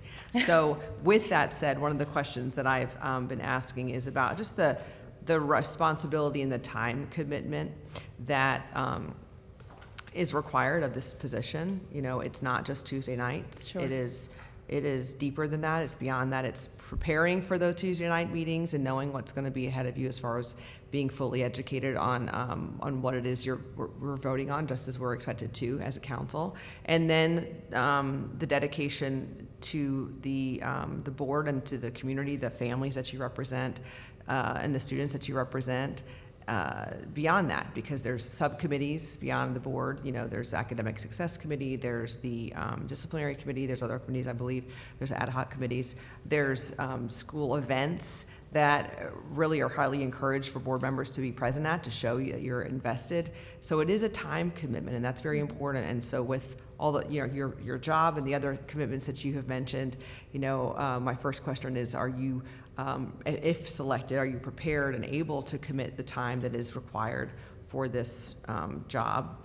That would be part A. And part B is, as an LCS parent and having been in the schools and being invested in the community, what would be the number one thing, if appointed, that you would identify as your biggest concern you want to address? So time to dedicate to the job based on all the requirements of it, and then biggest need you see to address first. All right, so time, yes, I would not have applied and, come forward in this manner if I didn't. I think I could contribute, the time needed to commit to, like you said, meetings, reviews, study, research. I think that I have a really good time management and just prioritizing life. I've had to, and I think I've really kind of developed that along the years. I think most recently I've recognized the importance of making sure that that I am taken care of, and then prioritizing what's yes, like what is on my list to take, and saying no to things that are not for me. I think school board in this position is a yes for me. I know that the passion that I've experienced in just attending the meetings, reviewing meeting notes that I have not been able to attend, and just on my own, just researching specifics. Like I was at the Lynchburg City Council meeting towards the end. I wanted to know a little more about the discussion that you all were having on Tuesday, and the opportunity just to kind of to spend time to delve into just the works within my community, within Lynchburg City, has just been a passion that over this past year, that I've really just grown to develop. So in terms of committing my time to this position, absolutely. And that just looks like my yay is yay, my nay is nay, in terms of just accepting, engagements and such. I am taking a break from working on my doctorate right now, so that is a little bit out of the picture as I'm getting close to dissertation time, and I just need a minute. So I've stepped back a little from that, and now that the summer is here, I've really had the opportunity to realize that where are my priorities, right? And I've had the opportunity to scale back on work, scale back on seeing patients, and my children are older. They, want nothing to do with me at this point. I'm their taxi. I just kind of drive them around and drop them off, and they're okay with that. So I think I'm in a good position just to be able to contribute what I can as it relates to just myself and then just my endeavors like school board. And then your second question, so biggest area of need, again, is that special education department, and furthermore, just the HR process as it relates to that. So within special education, even amongst all of the 19, the LCS schools, seeing all of the children, the numbers and the percentage of those with disabilities, and then looking at professionals and staffing that we have to service that does not quite add up. So I think being able to sit at the table and work on those strategies to make it mesh a little bit better. I mean, the disparity between the children with IEPs, the children with disabilities, the children with behavior plans, all of that, and then the staff to manage it. I think that would be one of the primary areas that I'd like to look at. And then HR, protocols, processes, procedures, strategies. Right. Thank you. Yes, ma'am. Thank you so much again for your application, just your transparency and forthrightness in the context of this whole dialogue. You keep coming back to HR and policies and procedures, which is great. No, it's a unique perspective. You've got the academics, you've got the administrative experience. I'm going to try and contextualize this in a way that is somewhat succinct. I've been having a hard time articulating it, but with the previous superintendent, there were not a lot of, I don't think there was even an employee handbook. There was just a lot that was missing in regards to policy, procedures, structure. And when you have that environment, I feel like you kind of get the two extremes, because you get those that can thrive on that and create a culture of excellence, and then you also get a lack of accountability where there can be a lot of chaos. Yeah. And so we have a new superintendent, we're in a major transition, and you've also talked about turnover. So we have an entirely new structure that's being brought into place to kind of deal with the wild, wild west, but you also have to maintain some of that excellence that was cultivated in the open-ended environment. Sure. So how do you feel you could engage that process where you have this administrative bent and the understanding of the need for accountability, rules and procedures to create clarity for people, but also having that retention piece and knitting those together? So I think, magic, right? So I think, I don't know that there's one, cookie cutter approach. Right. I do think that there are some processes that I have seen come out most recently with the superintendent as it relates to some of community engagement, which then can affect, like you said, that kind of, that collaboration between retention and policies and procedures. What does that look like? It looks like first, developing that strategy and then sticking to it, right? And not, right? Yeah. Can I say that? And not, 3 or 4 weeks before, like the end of the school year, right? But it's really development. It's developing like a formal grievance filing, for example, right?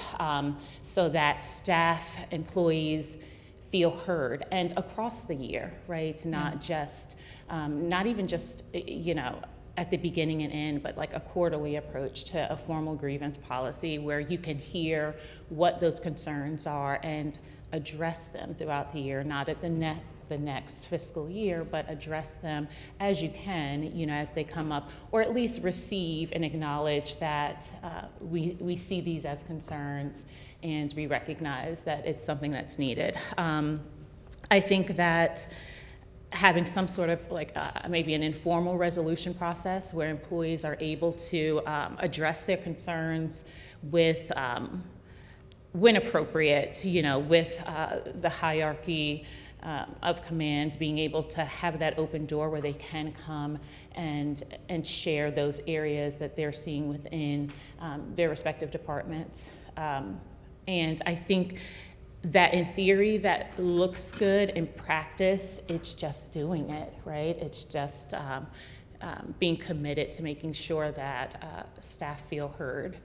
I think as well, just having that administrative review, right? So then your checks and balances after that to ensure that we are doing A, B, and C, and then ensuring that that's being, you know, carried through and followed. I think that's probably one of the main things that I've learned just in leadership is we can have the best of plans. And for me, I'm that kind of person. You can give me the job and I will do the things. I will make sure everything happens. I will be thorough, and I don't need a lot of micromanagement. I don't need a lot of, you know, check. But as a leader, you recognize everyone's not like you, right? And there are those areas that you do need to follow up. You do need to micromanage. You do need to make sure that that what you have given as the expectation is being followed. So I think if you have consistency in that, then you can see, you know, some areas, some magic, right? You can see some of those results just kind of come together for our employees, and then obviously that's going to impact and be beneficial for the academic success of our children. Thank you. Yeah. We have 2 minutes. You got Oh, 2 minutes.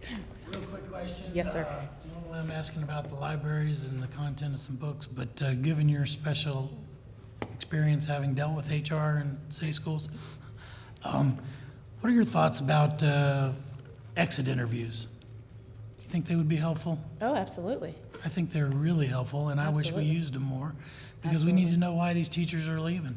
Absolutely. And administrators, and anybody that leaves out of any organization should have a conversation that people can learn from Absolutely. After they leave. Yeah, it gives them a voice. It gives that employee or, you know, former employee a voice to let them feel heard. And absolutely, we need to know what are those areas that's contributing to the turnover. Thank you again. Absolutely. Yes, sir.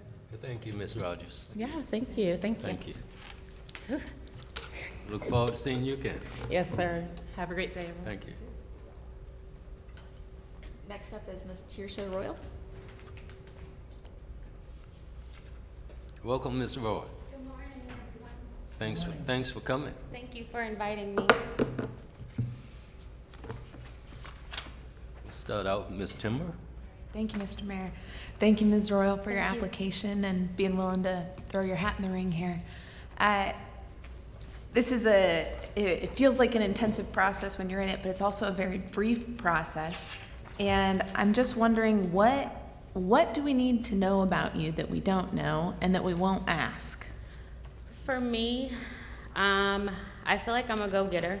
I'm very passionate and I put 110% into everything that I do. I'm very involved in the community and in the schools themselves. I'm a mom. My kids go to Lynchburg City Schools. I went to Lynchburg City Schools, so I've been in the school system for a long time. So I feel like I bring a lot of knowledge to the school board, and something about me. I'm an achiever. Thank you. That's helpful for me. Yeah. I think a value for excellence is so significant. So, thank you. Mr. Deemer? Thank you. Thank you for your willingness to serve Thank you. in District 3. I think that's a noble thing, and I want to thank you for your willingness. So you've lived in Lynchburg your entire life. Yes, sir. Where did you say you went to school? So I went to R.S. Payne, Dunbar, and I graduated from EC Glass. Gotcha. All right, you are a product of the system that you're wanting to help, and that's good. I have asked several times, basically, to make sure people understand that this isn't a volunteer situation. This is a legislative situation where you would be required to, or be encouraged to write policy that helps keep the administration and the school and teachers and everybody accountable, students, to make sure we're headed toward a good goal. And right now, everybody agrees we're kind of headed in the wrong direction. So, can you name a policy that you would implement on if you were chosen?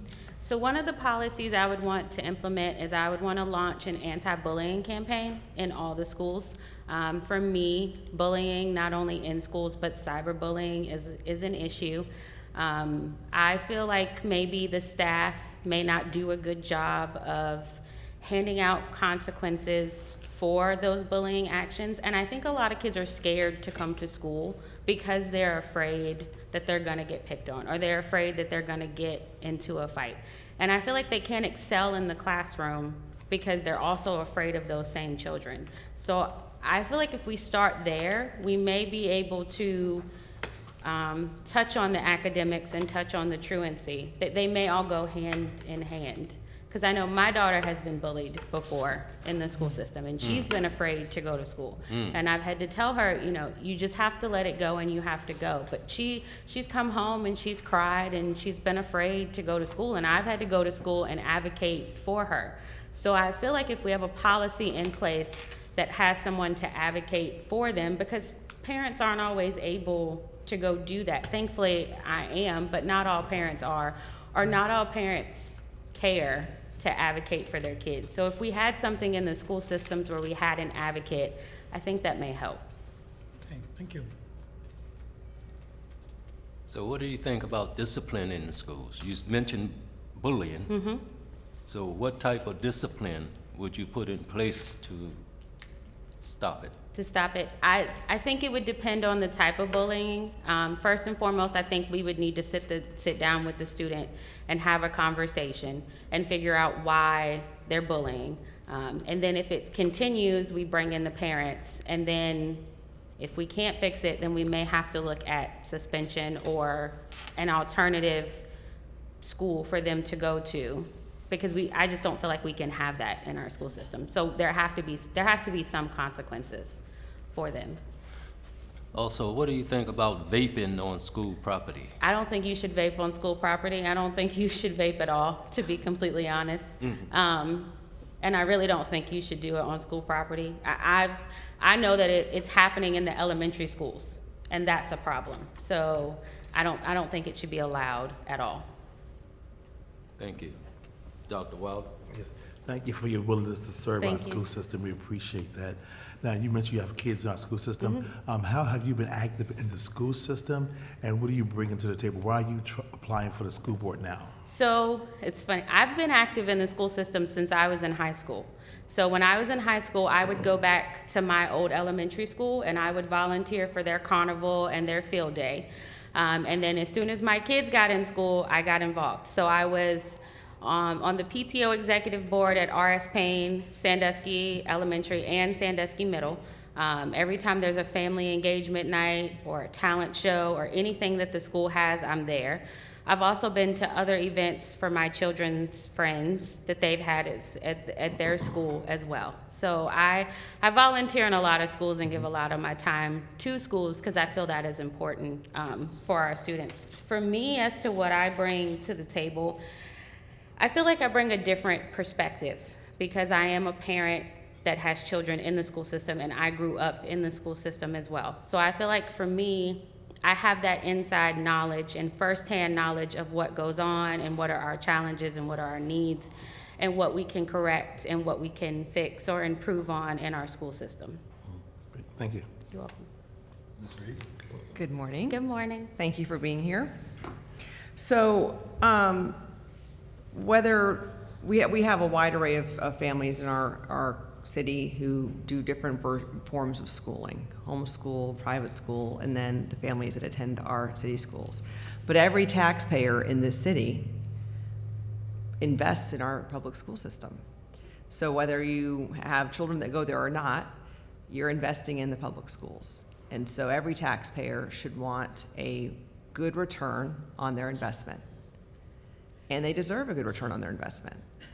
But the people that deserve the greatest return on that investment are the students in those schools, because they're the ones that are getting educated there. And their future, hopefully, will be here as productive citizens in the city, and they'll be part of our workforce, and we want wonderful futures for them. At one point, I'm not from here, but I've been told that at one point, Lynchburg City schools were rated some of the highest in our nation.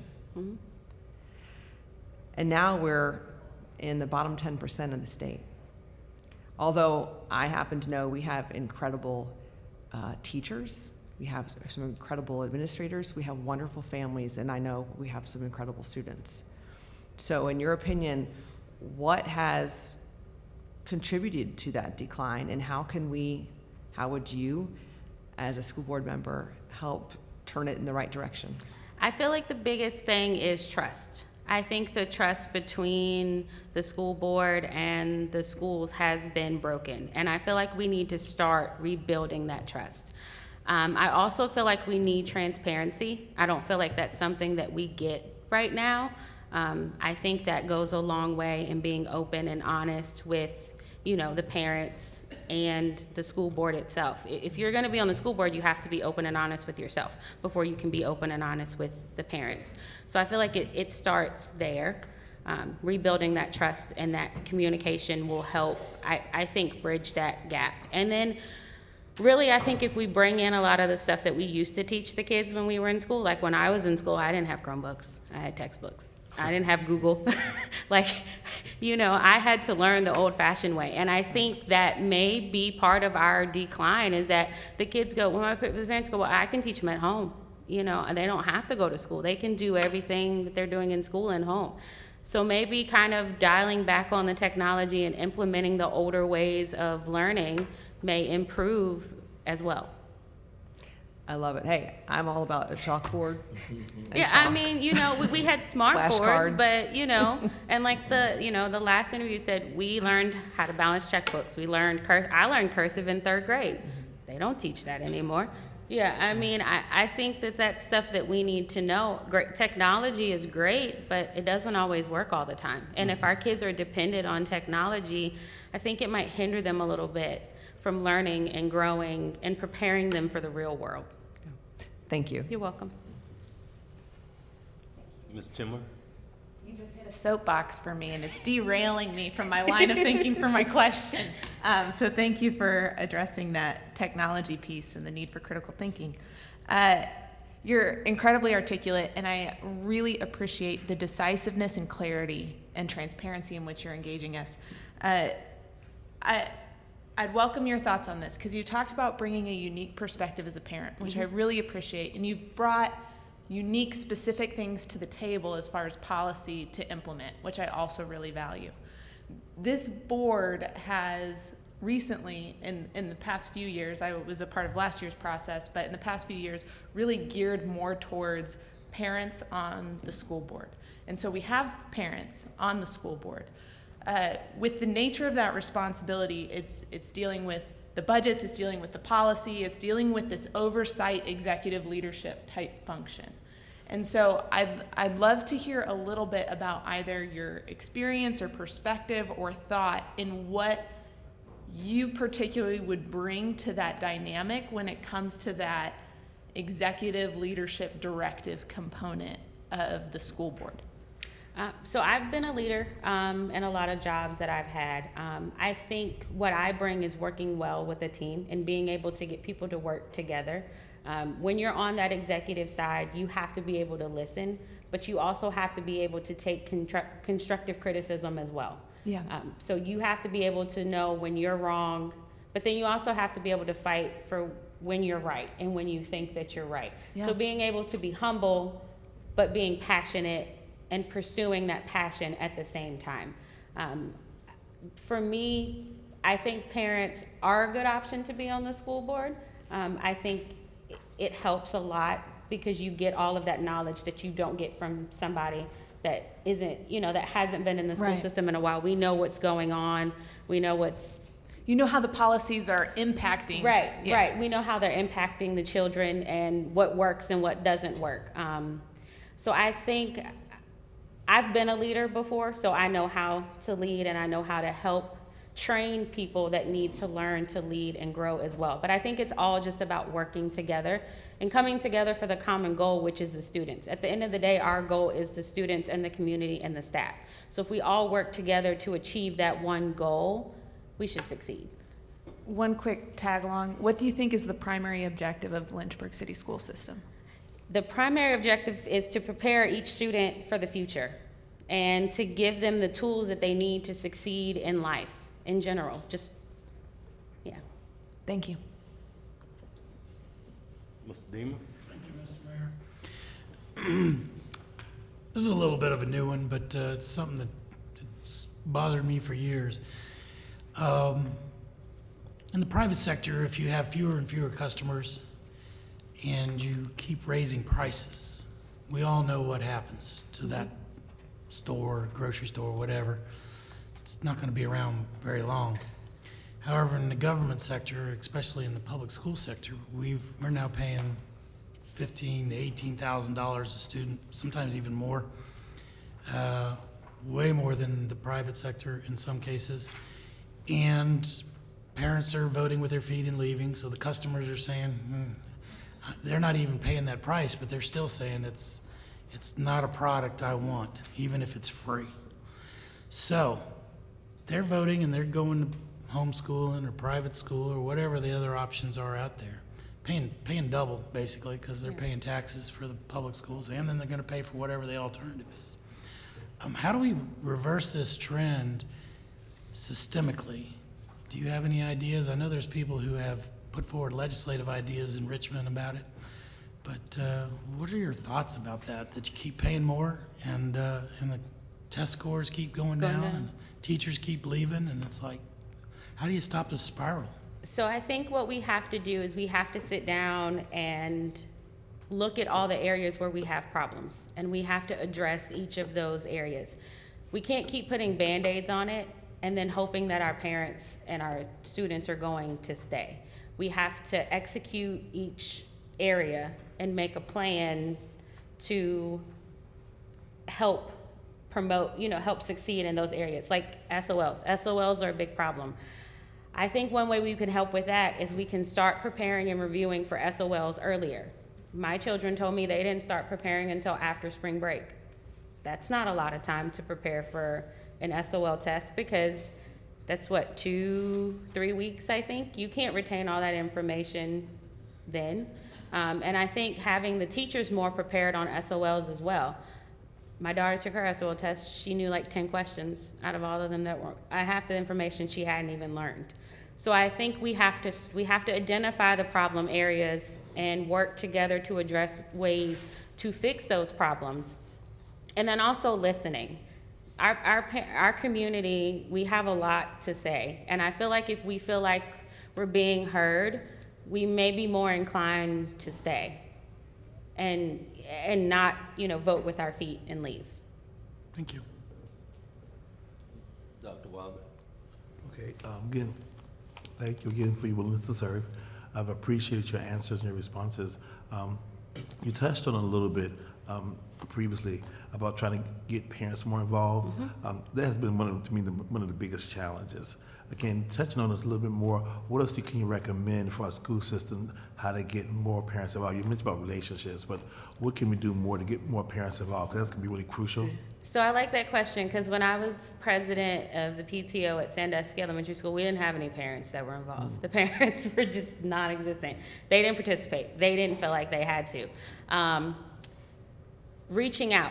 continuing to reach out. I know it may sound like, oh, well, they didn't answer the first time, so I'm not going to respond. But continuing to reach out to them. If you continue to reach out to them, they're going to respond. I think somebody had asked the questions about making house calls. I think that's a great idea. I think if you go to a parent's house and you let them know that you care about their kids and you care about their education, they're going to be more inclined to getting involved. Like you said, seeing school board members at different functions. That shows that you care about the kids and you care about their education. When parents start to see that the school board cares, then the parents will get involved. I feel like part of being a school board member is being a role model, somebody that the students can look up to and that the parents can look up to as well. Yeah, thank you. Ms. Reed. Thank you. A lot of stuff has been addressed. You were obviously watching the other interviews. I did my homework. Good job. I wanted to be prepared. You're a star student, 10 gold stars. Let's see.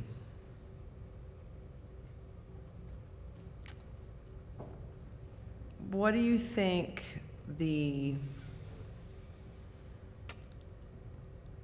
greatest motivator could be to get our students to want to be at school each day? That's a good question. Motivator for kids. Kids like parties. I know it sounds cliche, but kids like parties. Attendance parties, like having, once a quarter, the grade level or the class that has the most kids come every day, you give them a pizza party. Gift cards. Kids like gift cards, The kid that has perfect attendance, they get a certificate at the end of the year, but maybe giving them something else, like a pair of headphones or a gift card. That's just, that's my way of, that's what I do with my kids is, like when you were little kids, you had sticker charts, and once you filled up the sticker chart, you got a prize. So maybe motivating them with parties or ice cream socials or, pieing the principal in the face or something like that. But that's the kind of stuff that kids enjoy. That's the kind of stuff that they look forward to and they like. And I think that may motivate them a little bit more. So I'm going to borrow what Mr. Feraldi was saying. So what I'm hearing you say, let me regurgitate back to you. What it sounds like is maybe a reverse in disciplinary measures, which would be a positive, like reward system of encouraging attendance by a rewards-based system versus a negative. Yeah, I think we should still keep the disciplinary piece Obviously, in there. Obviously, yes, but I yeah. think a reward system in place may help. Like I know some schools do positive referrals, and I was like, what is a positive referral? But it's when a child does something good and they send home a positive referral. So I think maybe if you incorporate the positive but still keep the negative, kids may be more enticed to want to come to school. Right. I mean, obviously there are situations you have to do a negative thing, but I think there's definitely value in what you said. So thank you very much. You're welcome. Appreciate that. Thank you. Well, we got a little more time. You want another question? I had one, and then I was listening to yours, and it totally jumped to another area. And I honestly do not know the appropriateness of this in the current structure of the school system, but I'm going to throw it out there anyway, because I'm just curious. So I was a house parent at a school for girls who'd been trafficked, a school for troubled teens, and then I've been around various programs of that nature. And one of the things that they do is they have the reward systems, essentially. So they have it's all about teaching consequence for actions in real time and then getting buy-in so that you have areas of freedom and self-ownership. So you level up essentially as you demonstrate a trustworthiness and an ability to govern yourself.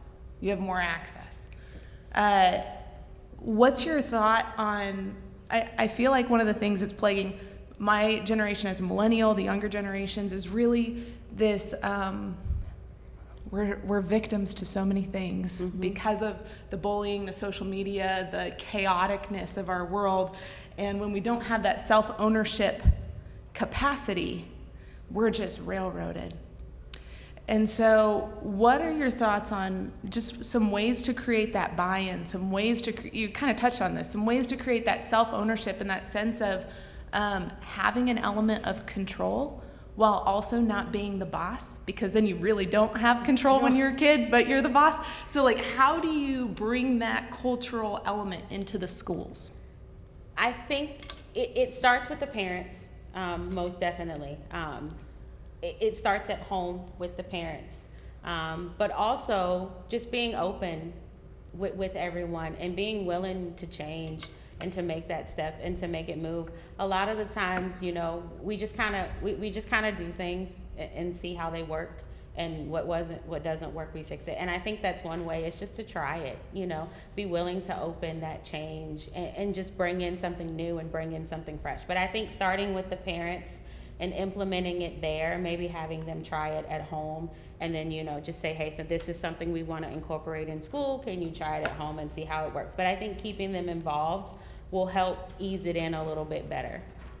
I hope I answered your question. Yeah, I mean, I think that parental involvement piece is huge, because you have to have a consistent culture. Sure, right. And that's part of the issue that we're facing is, and everyone's talked about it, you know, kids go home, they experience a very different culture, and they're coming back, and so how do you bridge that? And it'll take a lot of parental involvement. It will, but I think if it's almost like you want to practice what you preach. Yeah. You want to keep whatever you know, you want them to take it home, and you want them to engage with it at home, so they'll want to engage with it at school as well. Yeah, yeah. Thank you. Thank you. Mr. Dean? Thank you. Do you believe Lynchburg City Schools should have a clear enforceable policy requiring that all school library materials be age appropriate with special safeguards for the elementary and middle school students? I do. I don't feel like those books necessarily need to be in the elementary and middle schools, because I don't feel like they're mature enough to read about that material or learn about that material, more or less engage in that material. So I think it needs to be saved for the high school, and I think if we implement it in the high school, it needs to be done in an informative way. It doesn't necessarily have to be graphic or vulgar or anything. I think it just needs to be more informative. Thank you. At what age in school do you think children need to start thinking about skills-based education? I think we have to start when they start in school. The little kids are creative. They have a very creative mindset. And I think if we start them at an early age, you know, when they get to 11th grade and 12th grade, they won't be sitting around, I wonder what I want to do with the rest of my life. You know, they'll have some sort of a plan that's already been implemented. Yes. Just like I think trades are a good thing in school too, because not all kids learn the same. So if they have a trade, then we really are doing what we say, and we're setting them up for the future. We're allowing them to have a workplace that they can go into straight from school if they don't want to go to college or if they don't have a plan for themselves. So I think starting young is the best age. Do you think Lynchburg Public Schools ought to have a placement program for kids that want to be in these areas? I think so. Yeah, I think it'll help a whole lot. And then, you know, getting a diploma, it's hard for some people. You know, graduating is hard for some people. So if you have an alternate program that they can go into, they may feel more comfortable. That kind of tickles back to why some kids don't come to school, because it's hard for them. And they well, I can't graduate, I can't pass a test, I'm not good at that. So if we give them something that allows them, that they're interested in, basically, I think it's a good opportunity for them. Thank you. All finished? Yes, ma'am. Oh. Thanks for coming out today. Thank you guys so much. Have a good day. Thank you. Yes, ma'am. Mr. Thomas? Oh, wait. Right on time.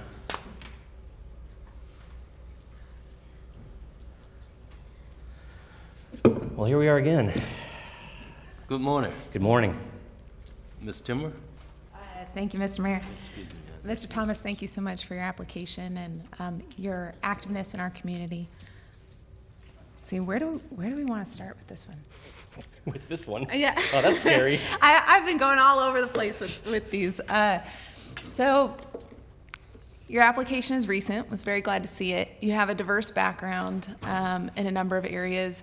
I would just love to hear how you view your various areas of expertise adding value to the conversation of Lynchburg City Schools and where it needs to go in looking to the future. Yeah, sure. So I think probably the most relevant experience that I have would be having taught in the college, at the college level. And I taught philosophy.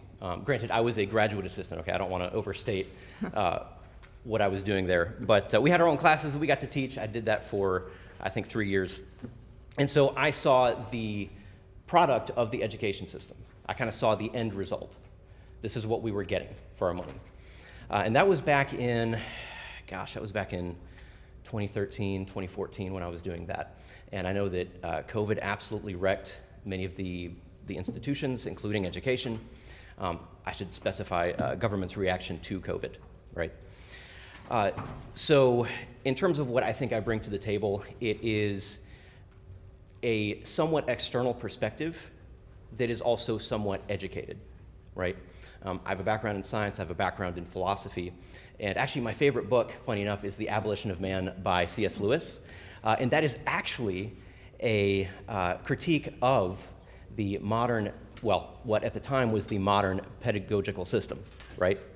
And some of the philosophies that have been percolating down from academia into their education system.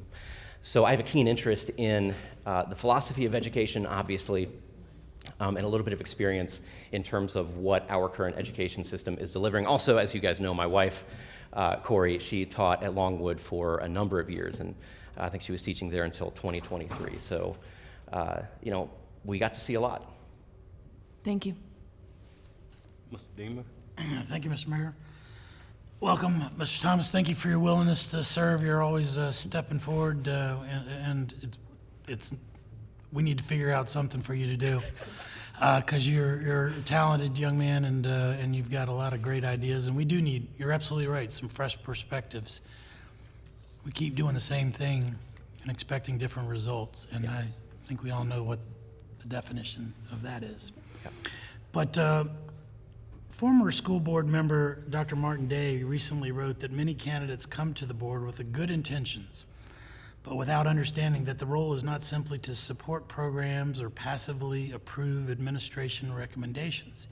He emphasized that school board members are legislators and policymakers who must come prepared, understand the consent agenda, propose actual policy, work through parliamentary procedures, and build majority support for their policies. With that in mind, please give us a specific example of a policy issue you believe Lynchburg City Schools needs to address. And then if you wouldn't mind, please explain what motion you would make, how you would build support for that motion among other board members, and how you would measure whether that policy is actually improving outcomes for students, teachers, and families. Yeah, this is going to be a bit of an interesting answer considering the end of your question. First off, we need to focus on the core competencies: reading, writing, arithmetic, math, right? Based on the research that I've done, it appears that 40 to 45% of students in the Lynchburg City school system are not reading to their grade level. I consider that to be fairly catastrophic. So in terms of a specific policy that I would propose to address that deficiency, I would require the division to publish quarterly reports that give hard numbers according to metrics that are quantitative on reading proficiency, growth, and chronic absenteeism. Sorry, I'm referring to my notes here. I did a little bit of homework. I may have watched some of the other proceedings. So, Good. Yeah. Extra points. Say what now? Extra points for you. Oh, no. So that would be the specific policy that I would put forth, because what gets measured gets attention. In terms of how to navigate the parliamentary proceedings, I mean, look, I'm kind of a straight shooter. I would introduce a motion, I would give my reasons for it, and if people want to vote against it, great. If they want to vote for it, great. How would you know if it succeeded? Same thing, metrics? So what now? How would you know that it succeeded? Your policy passes and is implemented. How would you then decide whether or not it was effective and succeeded? Well, that's the beauty of that particular policy. If you don't see marked improvements within the first year, because literally the policy is to show your work, essentially, right? And so if you don't see those numbers increasing in a positive direction, then you know that that policy probably didn't really do much to move the needle. Thank you. Dr. Wilder? Thank you for your willingness to serve on our school board. We really appreciate that. Thank you so much. Please wrap information to me as far as how you volunteered or worked in our current school system, and what do you bring to the table? I've heard some ideas you've mentioned, but as far as volunteering in our current school system, how have you volunteered, and what areas is that, and also what do you bring to the table to the school board? So I have not volunteered in any material capacity in the school system. I have 3 kids under 5 right now, so I have my hands full in that regard. I would love to in the future, especially when my kids are of school age. In terms of, sorry, what was the second part of that question? What do you bring into the table? Right. I think that kind of goes back to my answer for Mrs. Timmer's question. Educated perspective, but from the outside. I think it is good to have people in the school board who have experience within the system. I think if you have a system that is predicated on premises that are fundamentally flawed, and I'm not necessarily saying that that's the case, but in any human institution, you're going to have imperfections, right? So I think experience can be a little bit of a double-edged sword, because if you exist within that system for so long that you become inured to the flaws of that system, that can be a bit of a drawback. That's where I think you need those educated perspectives from the outside, from that sort of external sphere. Does that make sense? It does. Yeah. I served on the school board for 9 years. Absolutely, yeah. And I think one of the key elements I've always enjoyed is having the persons who've been in the school system, because they have so much knowledge. Yep. And I think that has been more my time as vice chair of the school board and having kids in the school system for 20 years. I've always appreciated those who've been in the system. Yeah. Because they just bring another perspective. They're just but I hear what you're saying. Yeah. Thank you, appreciate it. Yeah. Yes, sir. And thank you, by the way, for serving in that capacity. Ms. Reed? Yes. Hello, how are you? I'm recovering. How are you? Same. Good to see you. You too. So I appreciate you being here, and I do appreciate the fact that you really do want to serve our city. I think that's so important, and we're thankful for people who want to do that. We hear feedback from our citizens, from our families that are deeply invested in our schools. We've heard a lot of feedback coming into this round of school board interviews from the families who have had concerns about, previous school board members, current school board members that are really, and we've heard from our current school board members and former school board members about what they really want to see from us as far as the appointees. Because our public schools are so important. There are families that will never be able to afford private education. There are families that will never be able to afford the time of homeschool education. Their only option forever will be public education. And so we owe them the best public education that they can get. And that is an investment of every taxpayer dollar that goes into, right now, the Lynchburg City Schools. And I said earlier to someone that we all deserve an excellent return on that investment. So that means the best teachers, the best administrators that our taxpayer dollars can buy. And we have some. We have incredible teachers, there's no doubt. I've been to the schools the last few years. I've met many of the teachers, many of the administrators. We do. And what we want to be able to do is retain them, make sure that they know they're supported, and as a council, make sure that we're supporting budgets that show that, to incentivize them, but also, we want to listen to the families, because it's their children, as you understand, and as I understand our children are the most important children, right? Every parent believes that our children are the most important children when it comes to their concerns. But as a school board, you have to consider everybody's child, right? As council people, we have to consider every citizen as an important citizen, right? School board members have to be cheerleaders for the schools. So I can see where Dr. Wilder may think, you know, in his concerns saying, hey, we want people that are involved in the schools, know how to truly cheerlead and champion Lynchburg City Schools, because you're invested by having, you know, children in the schools or being involved in the schools, whatever. So with that said, but that doesn't mean that you can't be that. Just like people that say, oh, well, you and I may not be from here, so how can we really love the city? Well, I love the city because I live in the city. I don't have to have been born here to love Lynchburg. So I can cheerlead Lynchburg, but even though I wasn't born and raised here. So give me your best argument as to how you can cheerlead for Lynchburg City Schools, and the parents can really believe that you could advocate for them on behalf of their families while you don't have kids in their schools, and while you haven't yet volunteered for the schools. How could you be the best advocate for them? I got you. Okay. So the fate of my children is inevitably tied to the fate of all the children in the city. The students who are currently in public schools in Lynchburg are going to be my kids' friends. They're going to be their coworkers. They're going to be their bosses. They're going to be their city council members, right? So I am deeply passionate about the success of Lynchburg kids, because that is also the success of my children. Because if my children are being ruled by uneducated, immoral people, they suffer for that. If they are working with people who don't know how to do their jobs, they suffer for that. So if you're, you know, from a purely self-interested perspective, and that's not my only perspective here, but from the vantage point of what's in the best interest for my kids, what's in the best interest for my kids is in the best interests is to have the best interests of their peers in mind, because we exist in a society that is interconnected. Apart from that, I love Lynchburg. I wouldn't live here if I didn't.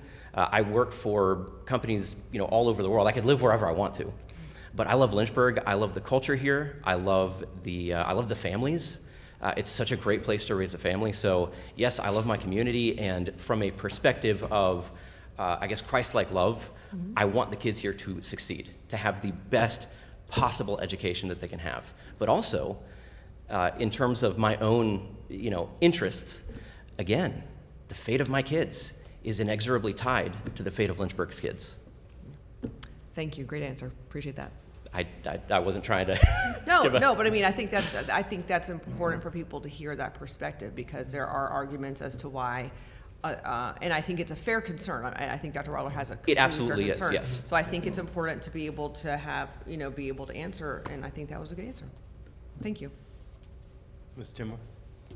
Thank you, Mr. Mayor. And Ms. Reed, I just thank you for that question. I think that was significant in the context of this interview. I vibe with you in that I was a philosophy nerd. So that was my philosophy, government. That was my thing. Part of what I love that you always bring to the table is the presupposition that then brings the action, the pragmatic component. And so worldview is so significant in our schools. It's why last term of appointments, I asked about, you know, do you believe in objective truth? What's its role what's its role in the school system? I'd love to hear from you, just kind of from that high level perspective of worldview. How do we define priorities, roles, objectives within Lynchburg City Schools? And then how is that pragmatically applied in a way that has real quantitative impact and qualitative impact on our students? Okay. I think that's such an important question that I wrote an answer to it, because I don't know that I heard that specific question from anyone in the interviews that I watched so far, but do you guys mind if I just read the answer to that? Because I don't want to miss anything. Go. Do you mind if I read a statement on that? That'd be great. Okay, all right. Let's see. And I didn't prep him with this question in advance. So that's No. how much we're vibing from a philosophical perspective here. I have questions on here that nobody's asked. I just wanted to, So I have here, let's see, what is the primary objective of Lynchburg, public schools? I think. I did ask that. Yeah, right. I've asked that before. So my answer to that is to produce citizens that are capable of rigorous critical thinking, have a love for truth and the pursuit of it, and are guided by moral courage and virtue. The purpose of education is not merely to prepare students for employment, but to cultivate individuals capable of discerning truth, exercising sound judgment, and participating responsibly in a free society. At its best, education develops both intellect and character.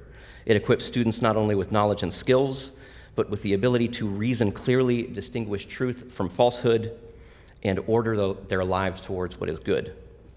C.S. Lewis warned that modern education often attempts to produce men without chests, individuals who possess technical knowledge and appetites but lack the moral and rational formation necessary to govern themselves. He argued that the task of the educator is not to cut down jungles by promoting deconstructive methodologies and applying them to objective values, but to irrigate deserts by cultivating virtue, wisdom, and rightly ordered affections. In practical terms, that means ensuring students master foundational academic disciplines such as reading, writing, mathematics, science, and history, while also developing the habits of mind and character necessary for citizenship and human flourishing. The goal of education is not simply to produce workers, but to produce capable, thoughtful, and virtuous men and women. And I just want to add that I think when we orient our public education systems to merely producing workers, we are kind of seeking a benefit that is actually ancillary to what we should be seeking, which is to produce educated and virtuous citizens. If you produce educated, virtuous citizens, you will produce good workers. Does that make sense?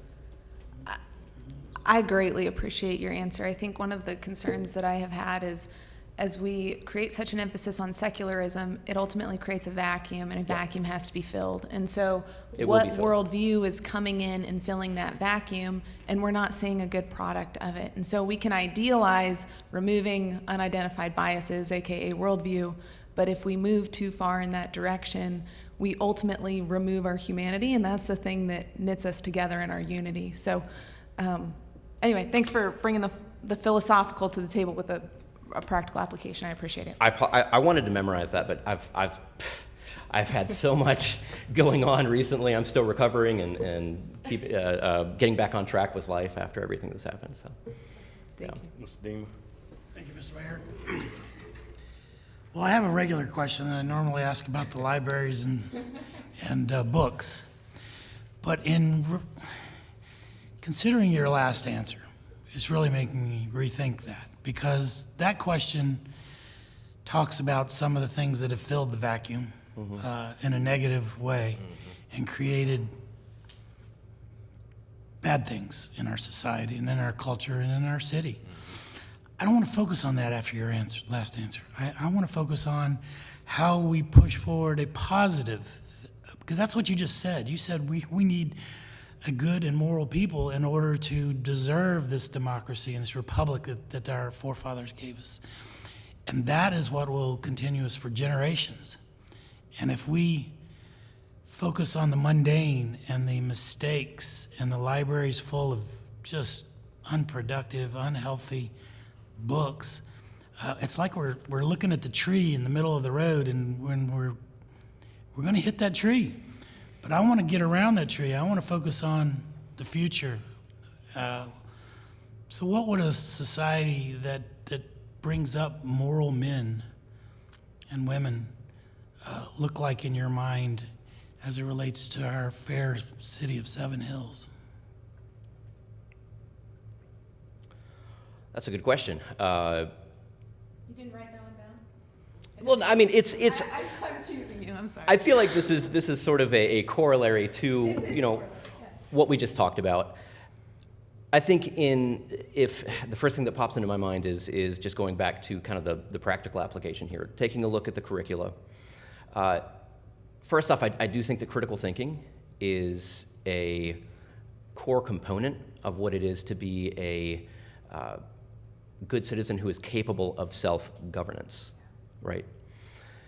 And for example, I know a lot of school systems, I do not know this, by the way, for Lynchburg City Schools. I know some school systems are teaching like reading methodologies that are really bad and that actually have been shown to damage the capacity for critical thought, like it's called 3Qing, as an alternative to phonics-based reading.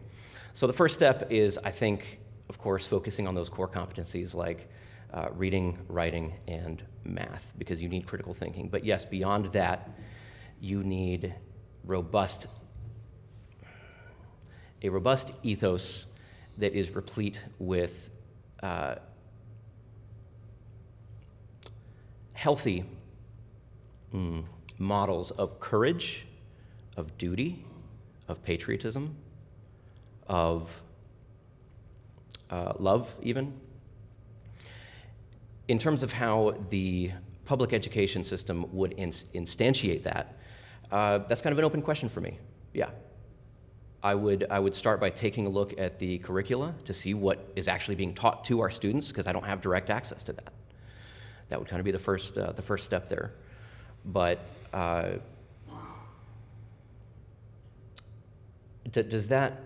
is there more that you are expecting from that answer? Well, it was a big question. It was a big question. What's the future look like in Ryan Thomas's world if you had your king for the day?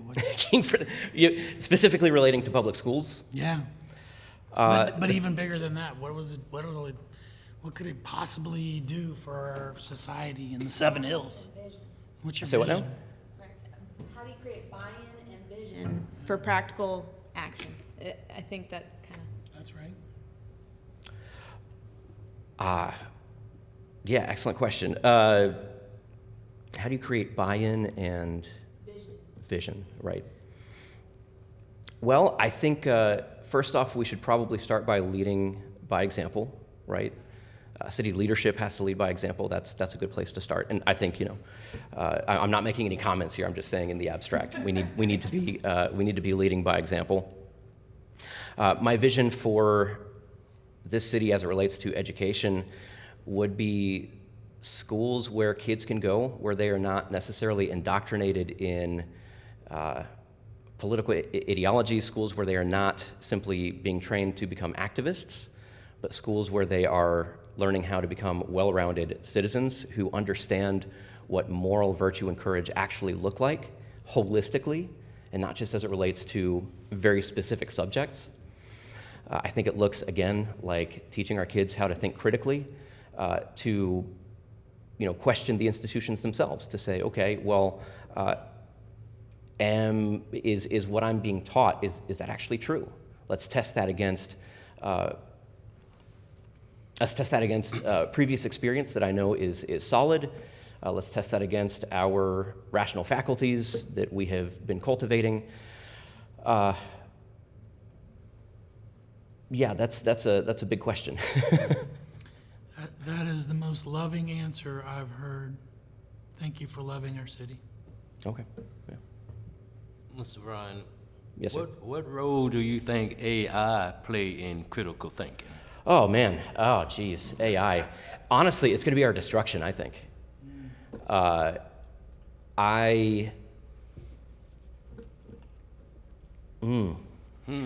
Yeah, AI is I think it is ultimately going to be a destructive force, which is why I think, by the way, we need to reduce the use of technology in schools. We need to go back to pencil and paper. So you don't think it assists us in critical thinking? I do not. No, it does the thinking for us. Now, in the hands of an educated person, AI can be a powerful tool.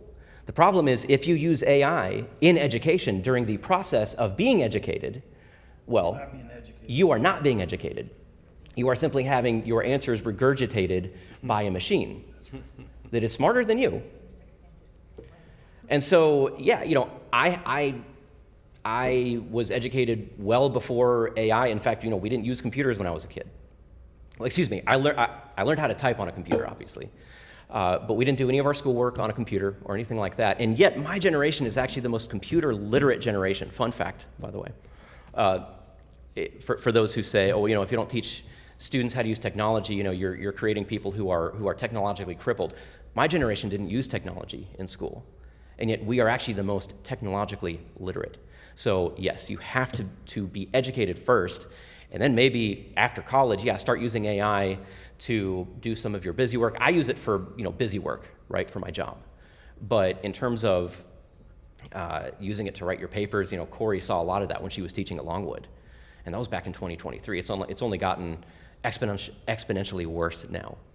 So I think AI is a clear and present danger to modern education, especially, I mean, it was bad enough with college kids, especially among middle school and high school students. It strips you of your own brain cells, right? Yes, yes it does. Elon Musk is right. In what in particular?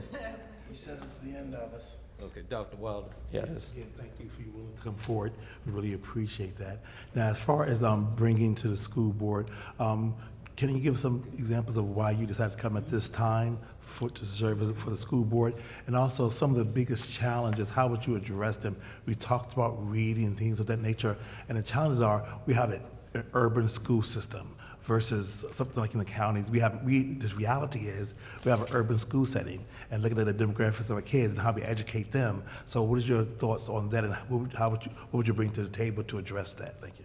Okay, so the first part of that question, oh my gosh, I'm sorry, I have the attention span of a gnat right now.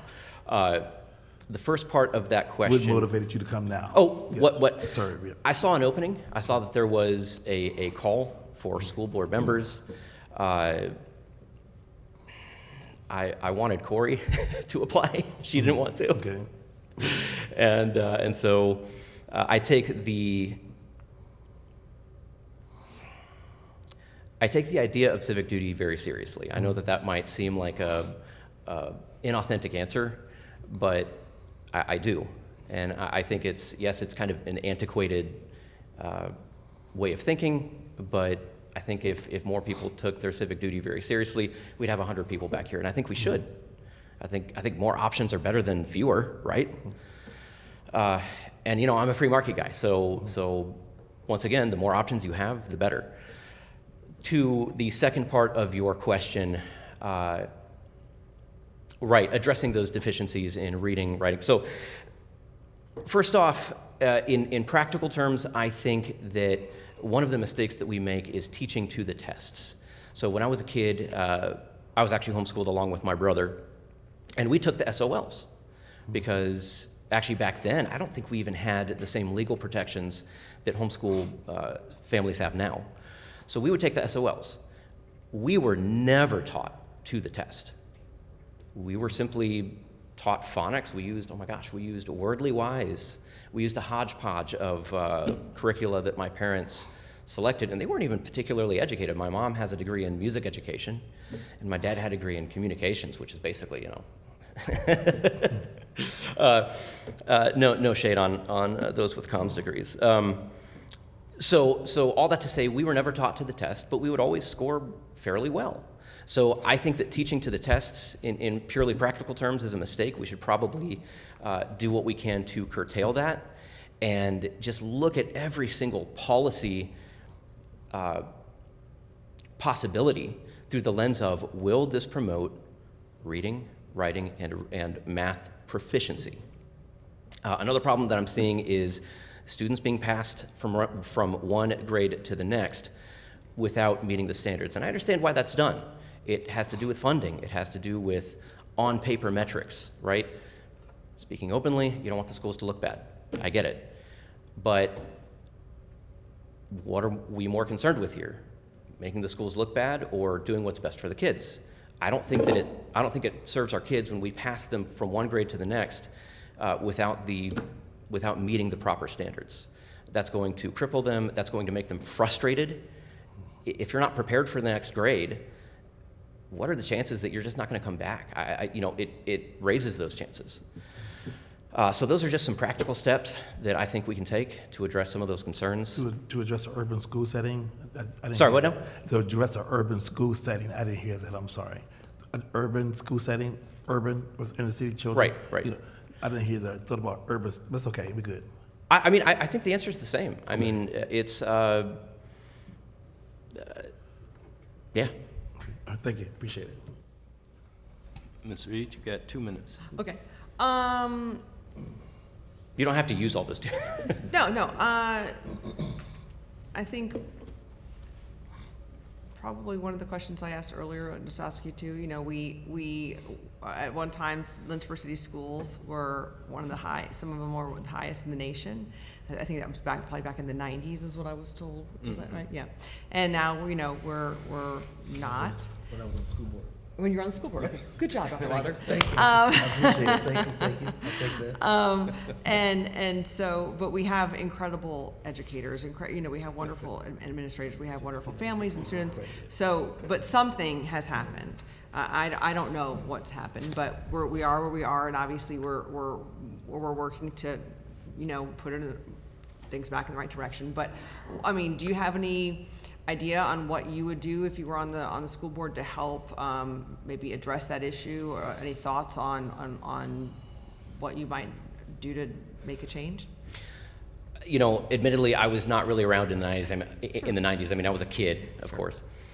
So it's a little bit opaque to me what happened between the 90s and now, specifically in the Lynchburg City school system. I know what happened broadly based on the research that I've done, and not even the research that I've done, the experiences I've had. The data show pretty conclusively that outcomes started to plummet with the advent of social media, right? Around 2010 to 2015 is when outcomes really started to nosedive across the country. That includes Lynchburg. Of course, government's reaction to COVID was absolutely disastrous for our school kids. Now, unfortunately, yes, Lynchburg City Schools kind of nosedived a little bit harder than, schools at the national level, you know, if we're talking about averages. But I would go right back to some of the answers that I've already given. I think in practical terms, addressing the technology issue is going to be huge because, I mean, again, the data there are conclusive. Devices shorten attention spans, not marginally, but disastrously. I mean, it's poison for me, and I'm 39. My brain has solidified, and yet I've noticed in the last 10 years that my own attention span is it's shorter than it used to be when I was in college, right? So I think our over-reliance on technology has been hurting us quite a bit. The studies show that. The studies show that getting back to pencil and paper, and by the way, this is not a partisan issue. I know of quite a few Democrats who are talking about going back to pencil and paper, getting rid of all the Chromebooks in the classrooms. I think there's some room for discussion there as far, I'm not saying eliminate technology altogether. There's some room for discussion, but I think what we can all agree on is that we have unfortunately suffered from an over-reliance on technology. Mm-hmm. Well, thank you so much for your time. Yeah. Thank you, Oh, is that Mr. it? Ryan. Okay. Yes, sir. Thank you, sir. Time flies when you're having fun, I guess. All right, thank you, guys. Okay. Thank you. And last on our agenda and would complete the school board interview process is Ms. Tiana Wilson.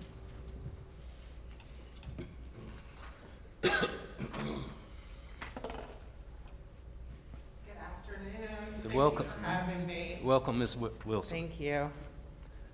Ms. Timmer, start a question. Yeah. Thank you, Ms. Wilson, so much for your application. Kind of one of the ways I've been kicking it off is just what's something, and you've been listening, so what's something we're not going to ask you that we should know about you or that you want to bring to the table in this conversation?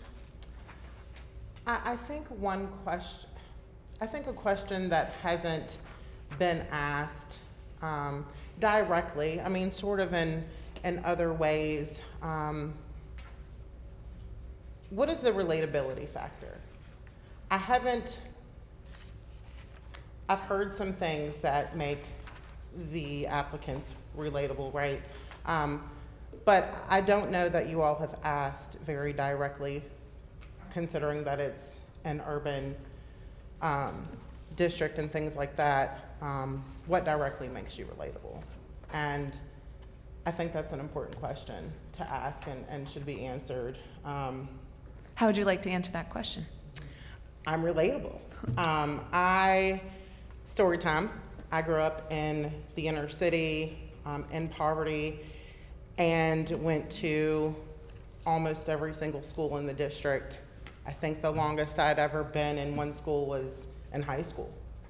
And I am extremely relatable to the urban setting, the poverty, and sort of what that brings, some of the trauma that's included into that, some of the family dynamics that you see with that.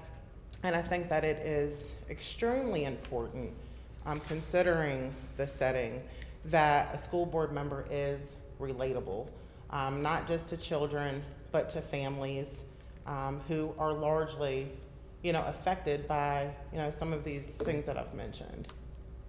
I would love to know more about how members are relatable to the families and the districts that we serve. Thank you. Mr. Beamer? Thank you for your willingness to put yourself forward. It's not lost on me that that is a sacrifice that you're clearly willing to make, and thank you for that. Thank you.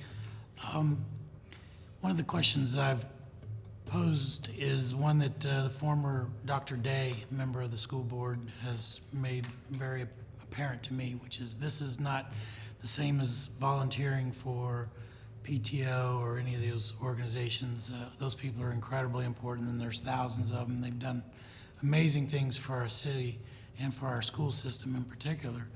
But this is a legislative position that comes up with policies, and those policies set the direction for our city school systems. And we've got some direction issues that are pretty widely known right now.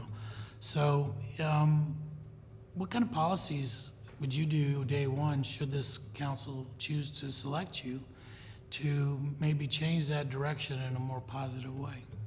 Sure. I would like to begin with saying I have been responsible professionally for creating new policies, implementing those, and sort of measuring their success. I think one of the first policies that I would like to bring to the table, because I've done some research regarding the SOL scores, looking at some of the other counties. What are they doing that they are, at this standard of excellence? What are you all doing, right? Because I never want to be the smartest person in the room, because otherwise we do not grow, we do not learn, and it's critical to be surrounded by folks that have other ideas and perspectives, especially if it's working. And I know very specifically what is working is this tiered approach that they have to SOLs, and to mimic the last applicant. There are metrics that they are looking at, and they are tightening their data. So they're also implementing, instead of being reactive, I see a lot of reactiveness, right? They're being more proactive in identifying students who are struggling, and they sort of have a built-in remediation period that, again, is proactive versus reactive. So that would certainly be something, day one, that I would like to be able to do, is collaborate with those folks who are getting it right, and learning from those around us who seem to know how to kind of get the ball moving with that. So I think that would be the first. Thank you. Sure. Thank you. Yes, ma'am. That's my Go question. ahead. Do y'all mind if I go ahead? Sorry, I have to leave at 12:30, so I want to go ahead and get my question in, if you don't mind. Great. So thank you for being here. Thank you. Thank you for bringing up the relatability thing. I think that's really important, and because of what you shared about yourself and your relatability to the a majority of a lot of our students at the schools. One of the issues that's come up a lot is parent engagement and lack thereof. And there are a lot of reasons, I think, that certain people in our community don't understand why we see such a low rate of parent engagement. And I'm not excusing it. I'm just saying there are various reasons that people may not be fully aware of. But regardless, based on your experience and your knowledge of kind of the makeup of our community, and the segment of the community that you're familiar with, based on your experiences, what do you feel like would be, if you were on the school board, that you could offer based on your experience to help with parent engagement? Because we do have a hard time, with parents getting involved, and we want to see the school board, the academic success committee, the disciplinary committee, teachers in general just have a hard time. Even PTOs, we've heard today, have a hard time getting parents involved. But we have a lot of single parents, single parent households, parents that have just different things going on, that I think someone that understands our community in a different way might be able to say, hey, this is a way that might be a better way to try to access families, to get them to be involved. What would be a suggestion that you might have that would work? I would absolutely love to have a home visit committee. I can tell you, Coach Bennett, Coach Knight, I can think of a few coaches and educators when they knew that I personally was struggling or that my parents were struggling, never hesitated to come into our home. I was involved in the Links program. We had volunteers that would come into the home and visit and really get an honest look at and perspective of what exactly are families dealing with. Okay, poverty, yes. Sort of other issues, if you will, or circumstances, sure. But what exactly does that look like? And really sitting down with parents and families and finding out, what are your barriers? I have a sales background, right? So I am accustomed to overcoming barriers. And I think that's what we need to look at.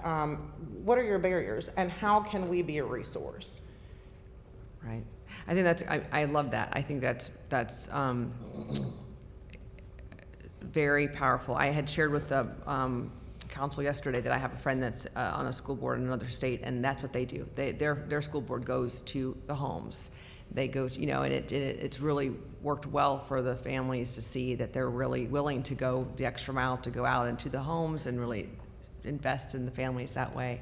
But I think it also allows you to, exactly that, to see what the circumstances are, because there's transportation barriers, there's obligations, there's financial barriers. It's not necessarily just the lack of desire to engage. There's other things and components that people just aren't aware of, and it allows you to see the environment in which the child is being raised in, and other things that open your eyes to things that you just wouldn't otherwise know. So I think that's a great idea. Thank you. Appreciate it. Absolutely. And those visits are largely impactful. I know that they were for me. And as a parent, we live in suburbia now, and life is great and things are good. However, there are still some barriers that even those children are facing, aside from poverty, and showing up for those kids, sometimes taking them to school because they've missed the bus because they have a mother, who has to be at work at 7 a.m. and things like that. We really owe it to our kids, to our families, to our community, to really take a deep dive into what affects you, what impacts you, and really not just as a school board, as a city, how do we reach back and pull our folks up? So thank you for the question. Thank you. I'm passionate about it, so. No, it's great. I appreciate it. Going on, but thank you. Dr. Wilder. Thank you for your willingness to serve. We really appreciate that. Thank you. Thank you for that topic. Until I got on the school board, I did not realize the truancy with kids. And then when I would see kids have been to like every elementary school, that blew my mind. Where I was like, my Lord have mercy, what happened? Why? They're like, because of either evictions or poverty, kids, you look at kids' record, they have been like every elementary school because of homing situations. And then in elementary school, they could never get that good foundation because they were transferred from school to school. Yes. So, if you don't understand certain things, and I didn't know it until I got on the school board, I was like, oh Lord, that's why your eyes are opened up when you hear about situations like that. But anyways, just a side note. made me think about that. Thank you again for your willingness to serve. We appreciate that. Can you share with us what have you done as far as volunteering in the school system? How has it empowered you or in fact it impacted you? And then what are you bringing to the table at this time to be on the school board? Sure. More story time. I'm going to be vulnerable right now. I did not have parents who were able to be active in my life, nor my education. Overcame some really great barriers with other adults, teachers, volunteers in my life.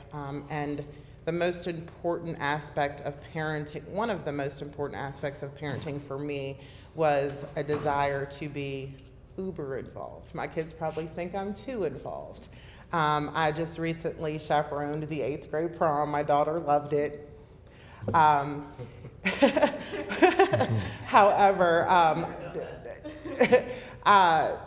for the last 10 years with my own children, I have been to read at Perrymont Elementary to the pre-K children. I chaperone all of the field trips for elementary and middle school. I'm on the band trips, the chorus trips. I'm a cheer mom. I've volunteered extensively at Perrymont Heritage and Sandusky. Prior to my own children, my stepchildren at the time were in city schools and volunteered with some literacy there. I was a homeroom mom. So for the better part of 20 years, I've spent significant time volunteering. I've also volunteered my resources financially to make sure that teachers, sometimes when they've asked or I have found that they've had a need. What are you bringing to the table as a school board member? Oh, I thought you asked me. I did. Okay. I don't want to lose your time. So Oh, gotcha. What do I reclaiming bring your to the time. board as a school board member? Relatability, Okay. a passion for excellence. I know our children, I know our teachers, I know our administrators, I know our staff. I've been largely involved again for the better part of 20 years. So I do, I think, bring a perspective, not maybe fresh or new, but also professionally, leadership, conflict resolution, an ability to sell and to market, and to really get folks to, again, buy in. I heard that brought up, by Mrs. Timmer, and I think that I'd be an asset in that way. Okay, thank you, appreciate it. Absolutely, thank you. Ms. Wilson, what do you think about a child that's not passing his grade but is passed anyway? I disagree with that. You disagree? I think that we are setting our children up for failure later down the road if you have not obtained the fundamental skills to pass that grade level. I don't find it appropriate to do so. What I do find appropriate is remediation, is additional programming and instruction to help that child reach the education goals that are necessary, not just to pass a grade, but to pass in life and to be, able to work and further their education if that's what they're going to do. I think that's a disservice. I wasn't necessarily aware that that was a widespread issue, but no, absolutely not. I don't agree with that. So you disagree with just filling the seats? Oh, absolutely. We have to hold our children to a much higher standard. We also need to hold our educators to a much higher standard. Teaching the material, having a curriculum that does, set a child up for success. We absolutely have to have a standard. When I was in school, teacher would go to the blackboard and say, spell this word. And they would write that word on the blackboard, and we had to learn that word. You don't see that in schools today. Do you think that's good practice? To have instructors in the classroom physically creating curriculum for the kids? As far as creating the curriculum, I think that to and again, other school systems are doing this. I don't believe that curriculums should be the individual responsibility of the teachers. I think that it should be the responsibility of the superintendent to sort of create curriculums that are fair and balanced across the board, and for those to be taught, again, across the board and consistently. I think consistency is what we're sort of missing the mark on here. Okay. Thank you. Ms. Timmer? Thank you, Mr. Mayor. Thank you again, Ms. Wilson. And I really appreciate your bringing up that relatability piece. I think that's huge. One of the questions that everything's a double-edged sword. So I'm going to play devil's advocate for a minute, and then I just want to hear your thoughts on it. Sure. So one of the things that I think we kind of limit ourselves on sometimes is dealing with root issues because of discomfort. So recently, council passed a resolution having to do with, or a proclamation declaring June Responsible Fatherhood Month. It's statistically connected with school outcomes, poverty issues, abuse issues, these sorts of things. That's not to say that there aren't incredible single moms. That's not to, my father was raised by a tenacious single mother, and he's done very well for himself, and she's been a tremendous blessing. So not saying that whatsoever, but if we're unwilling to deal with some of these root cultural causes that are impacting our youth, I think we're doing ourselves a disservice. And that's hard to do sometimes in the context of a school environment, but I think it's going to be ultimately necessary moving forward. One other example, so you kind of get where I'm coming from. There needs to be an on-ramp for people in poverty, not an iron ceiling. The way things, I think, are currently structured in a lot of our state and national policies, once you go out and get that job and you make just over the threshold, you lose your benefits. And so then you're making less, and you're working harder, and you're hustling, and you're not on-ramping up to where you need to be. You're getting stuck. And so what are some of the ways with maintaining that relatability, that awareness? How do we move from a place of just doing more of the same thing and spinning harder at the same thing to actually bridging the conversation and shifting some of these policies or cultural awarenesses to deal with the root issues? Sure. I want to preface this by saying I, 15 years ago, received public housing, food stamps, WIC, Ways to Work.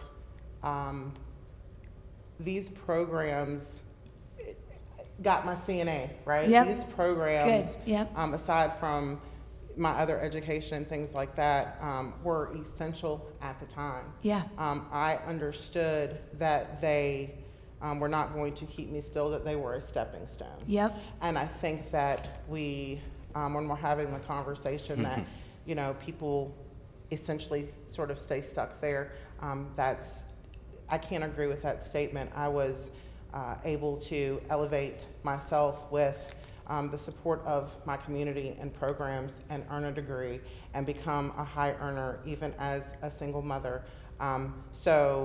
And I'm again, really the glad to hear relatability, that. I think because that it's absolutely possible. I have peers who have, sort of elevated the exact same way.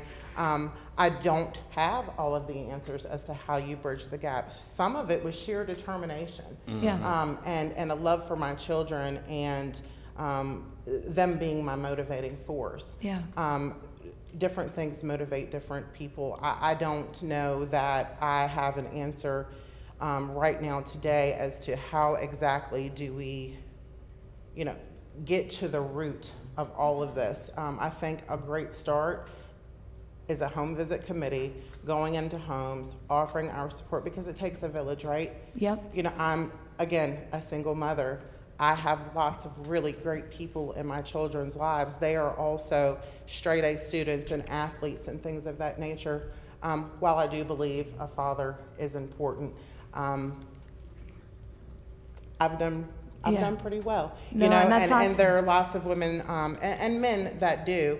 I think that really understanding the community and understanding the issues, the trauma involved and things like that are a really great start on how we bridge the gap, because it's going to be a baby step type of a process, and it's going to take community involvement. It's going to take, you know, folks, I think really, we call it feet on the street, you know, really getting in there and getting dirty and finding out, not just because we want to know, but because we do want to actually enact change. Yeah, I really appreciate that, and I do just want to clarify. I'm not saying it's impossible to move up through those systems, and I'm really grateful in your explaining your experience with that. I want to see more of that, and I feel like the tenacity that you bring to the table with that, and the experiential impact that you have with that could help bridge, because I think a lot of the time people become numbers in the system, and that's not where we want them to be. We want the programs that are in place to actually be effective stepping stones as you've utilized it, so that we can see success stories. So I appreciate your tying that to the relatability in your personal experience with those elements. Sure, and what I hope to do in that is to give somebody else hope. Yeah. Because those situations are absolutely hopeless. I at one time was hopeless. I did not have a ton of examples because of just the generational sort of issues that I was faced with. But because of the relatability, hey, look, she was there, but now she's here, I think is huge for our community. Proud of you. Thank you. Yes. Thank you. Mr. Deemer? Okay, I think we're getting pretty close here, but Okay. Yeah. thank you for your patience with us. You have a lot of stamina. Oh, yeah. And as a single mother, I know where that stamina comes from. Yes. I've got 7 kids of my own, and I raised 4 of them. So the only one up here with more kids is that guy down there, Sterling. He's definitely got me beat by a long shot. He's got some stamina, let me tell you. A lot of the talk I've heard today has made me think, because in my MBA background and business-oriented perspective of things, I have a certain way of looking at through life, through a certain perspective of glasses, rose-colored, whatever you want to call them, but it's my experience. So I often compare public education to the free market and grocery stores, okay? It's a flawed analogy, I get it, it's got all kinds of problems. But everybody up here wants to talk about how do we get the parents to be active? How do we get people to want this? How do we get the kids to love school? How do we have a party for them? And how do we attract them? And, right now I go and give away bicycles for people who attend, and they earned it, and they deserve it. I can remember in elementary, I got a Slurpee from the 7-Eleven at the end of the week if I didn't get any tallies. So that was what they were called back in my school. But both my parents were educators, and I often wonder if we tried to, why do people leave? The exit interview question I have. Why do people leave the public school system and vote with their feet and go to homeschooling or private school or in my case, I've done all of them. I've done private school, I've done public school with my kids, I've done homeschooling.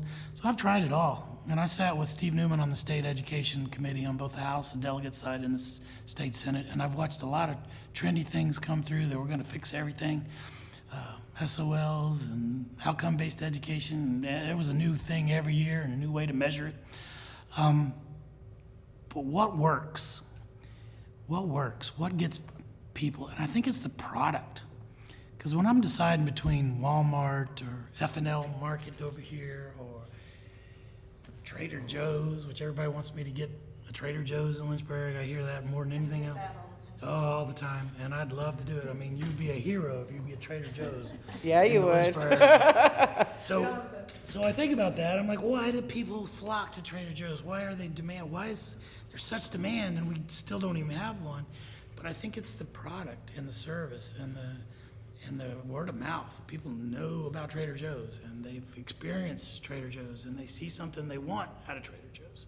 How do we create that atmosphere in our public schools to where people reverse their foot voting and come back into them and see something valuable there that, man, Lynchburg, has got it going on. And just like they talk about Mississippi now or these other places, you know, well, that's a big thing. So how do we do that? How do we, is it home visits? I heard that 3 or 4 times today. You know, is Trader Joe's getting more customers because they send door-to-door salesmen to people's front doors and say, hey, come to our store? No, they don't do that. They got the product, they got the service, they got the reputation, they got all these things going for them. How do we do that? How do we create a product that people flock to and desire to come to? Sorry for the long question. But That's okay. As a professional salesperson and marketer, also as a shopper, we sell the value by building it. As a salesperson in assisted living, we identified, okay, what sells, right? Aesthetic sell, all right, let's do a renovation. We're selling the care, right? Hey, we have the best care, and this is why. Employee retention is huge. If you go to Kroger, there are several cashiers who I worked with when I was 16 years old who will retire from Kroger. The hometown feel, the value, but to sell value, we have to build value. I love what we're doing with some of the improvements at our schools on the fields and the tracks and things like that, but we can't just be a shiny penny on the outside, right? We have to dig down on, you know, the ugly stuff on the inside. So I think what we do is we figure out a way to build value before we can sell value. And I have a couple of ideas about how we do that, but it's a long game. It's not a simple, straightforward answer. I can't promise and say, hey, I want to make all of these changes and they're going to work. It depends on, you know, the votes of other board members and sort of their perspective on things and their ideas of things. And but yeah, we build that value before we can sell it. So. thoughtful answer, thank you. Yes, sir. Thank you. Yes, ma'am, thank you. Thank you for having me. Time is over, and thank you. Absolutely. It's been a pleasure. Yes, ma'am. Have a good one. Have a great day. And I'd like to thank all 23 of the applicants. Talk about stamina. Yes, for 3 positions. 23, yes. So, Well, there's a lot of interest. It's always good praise for- God. Thank you all, and Adjourn. meeting adjourned.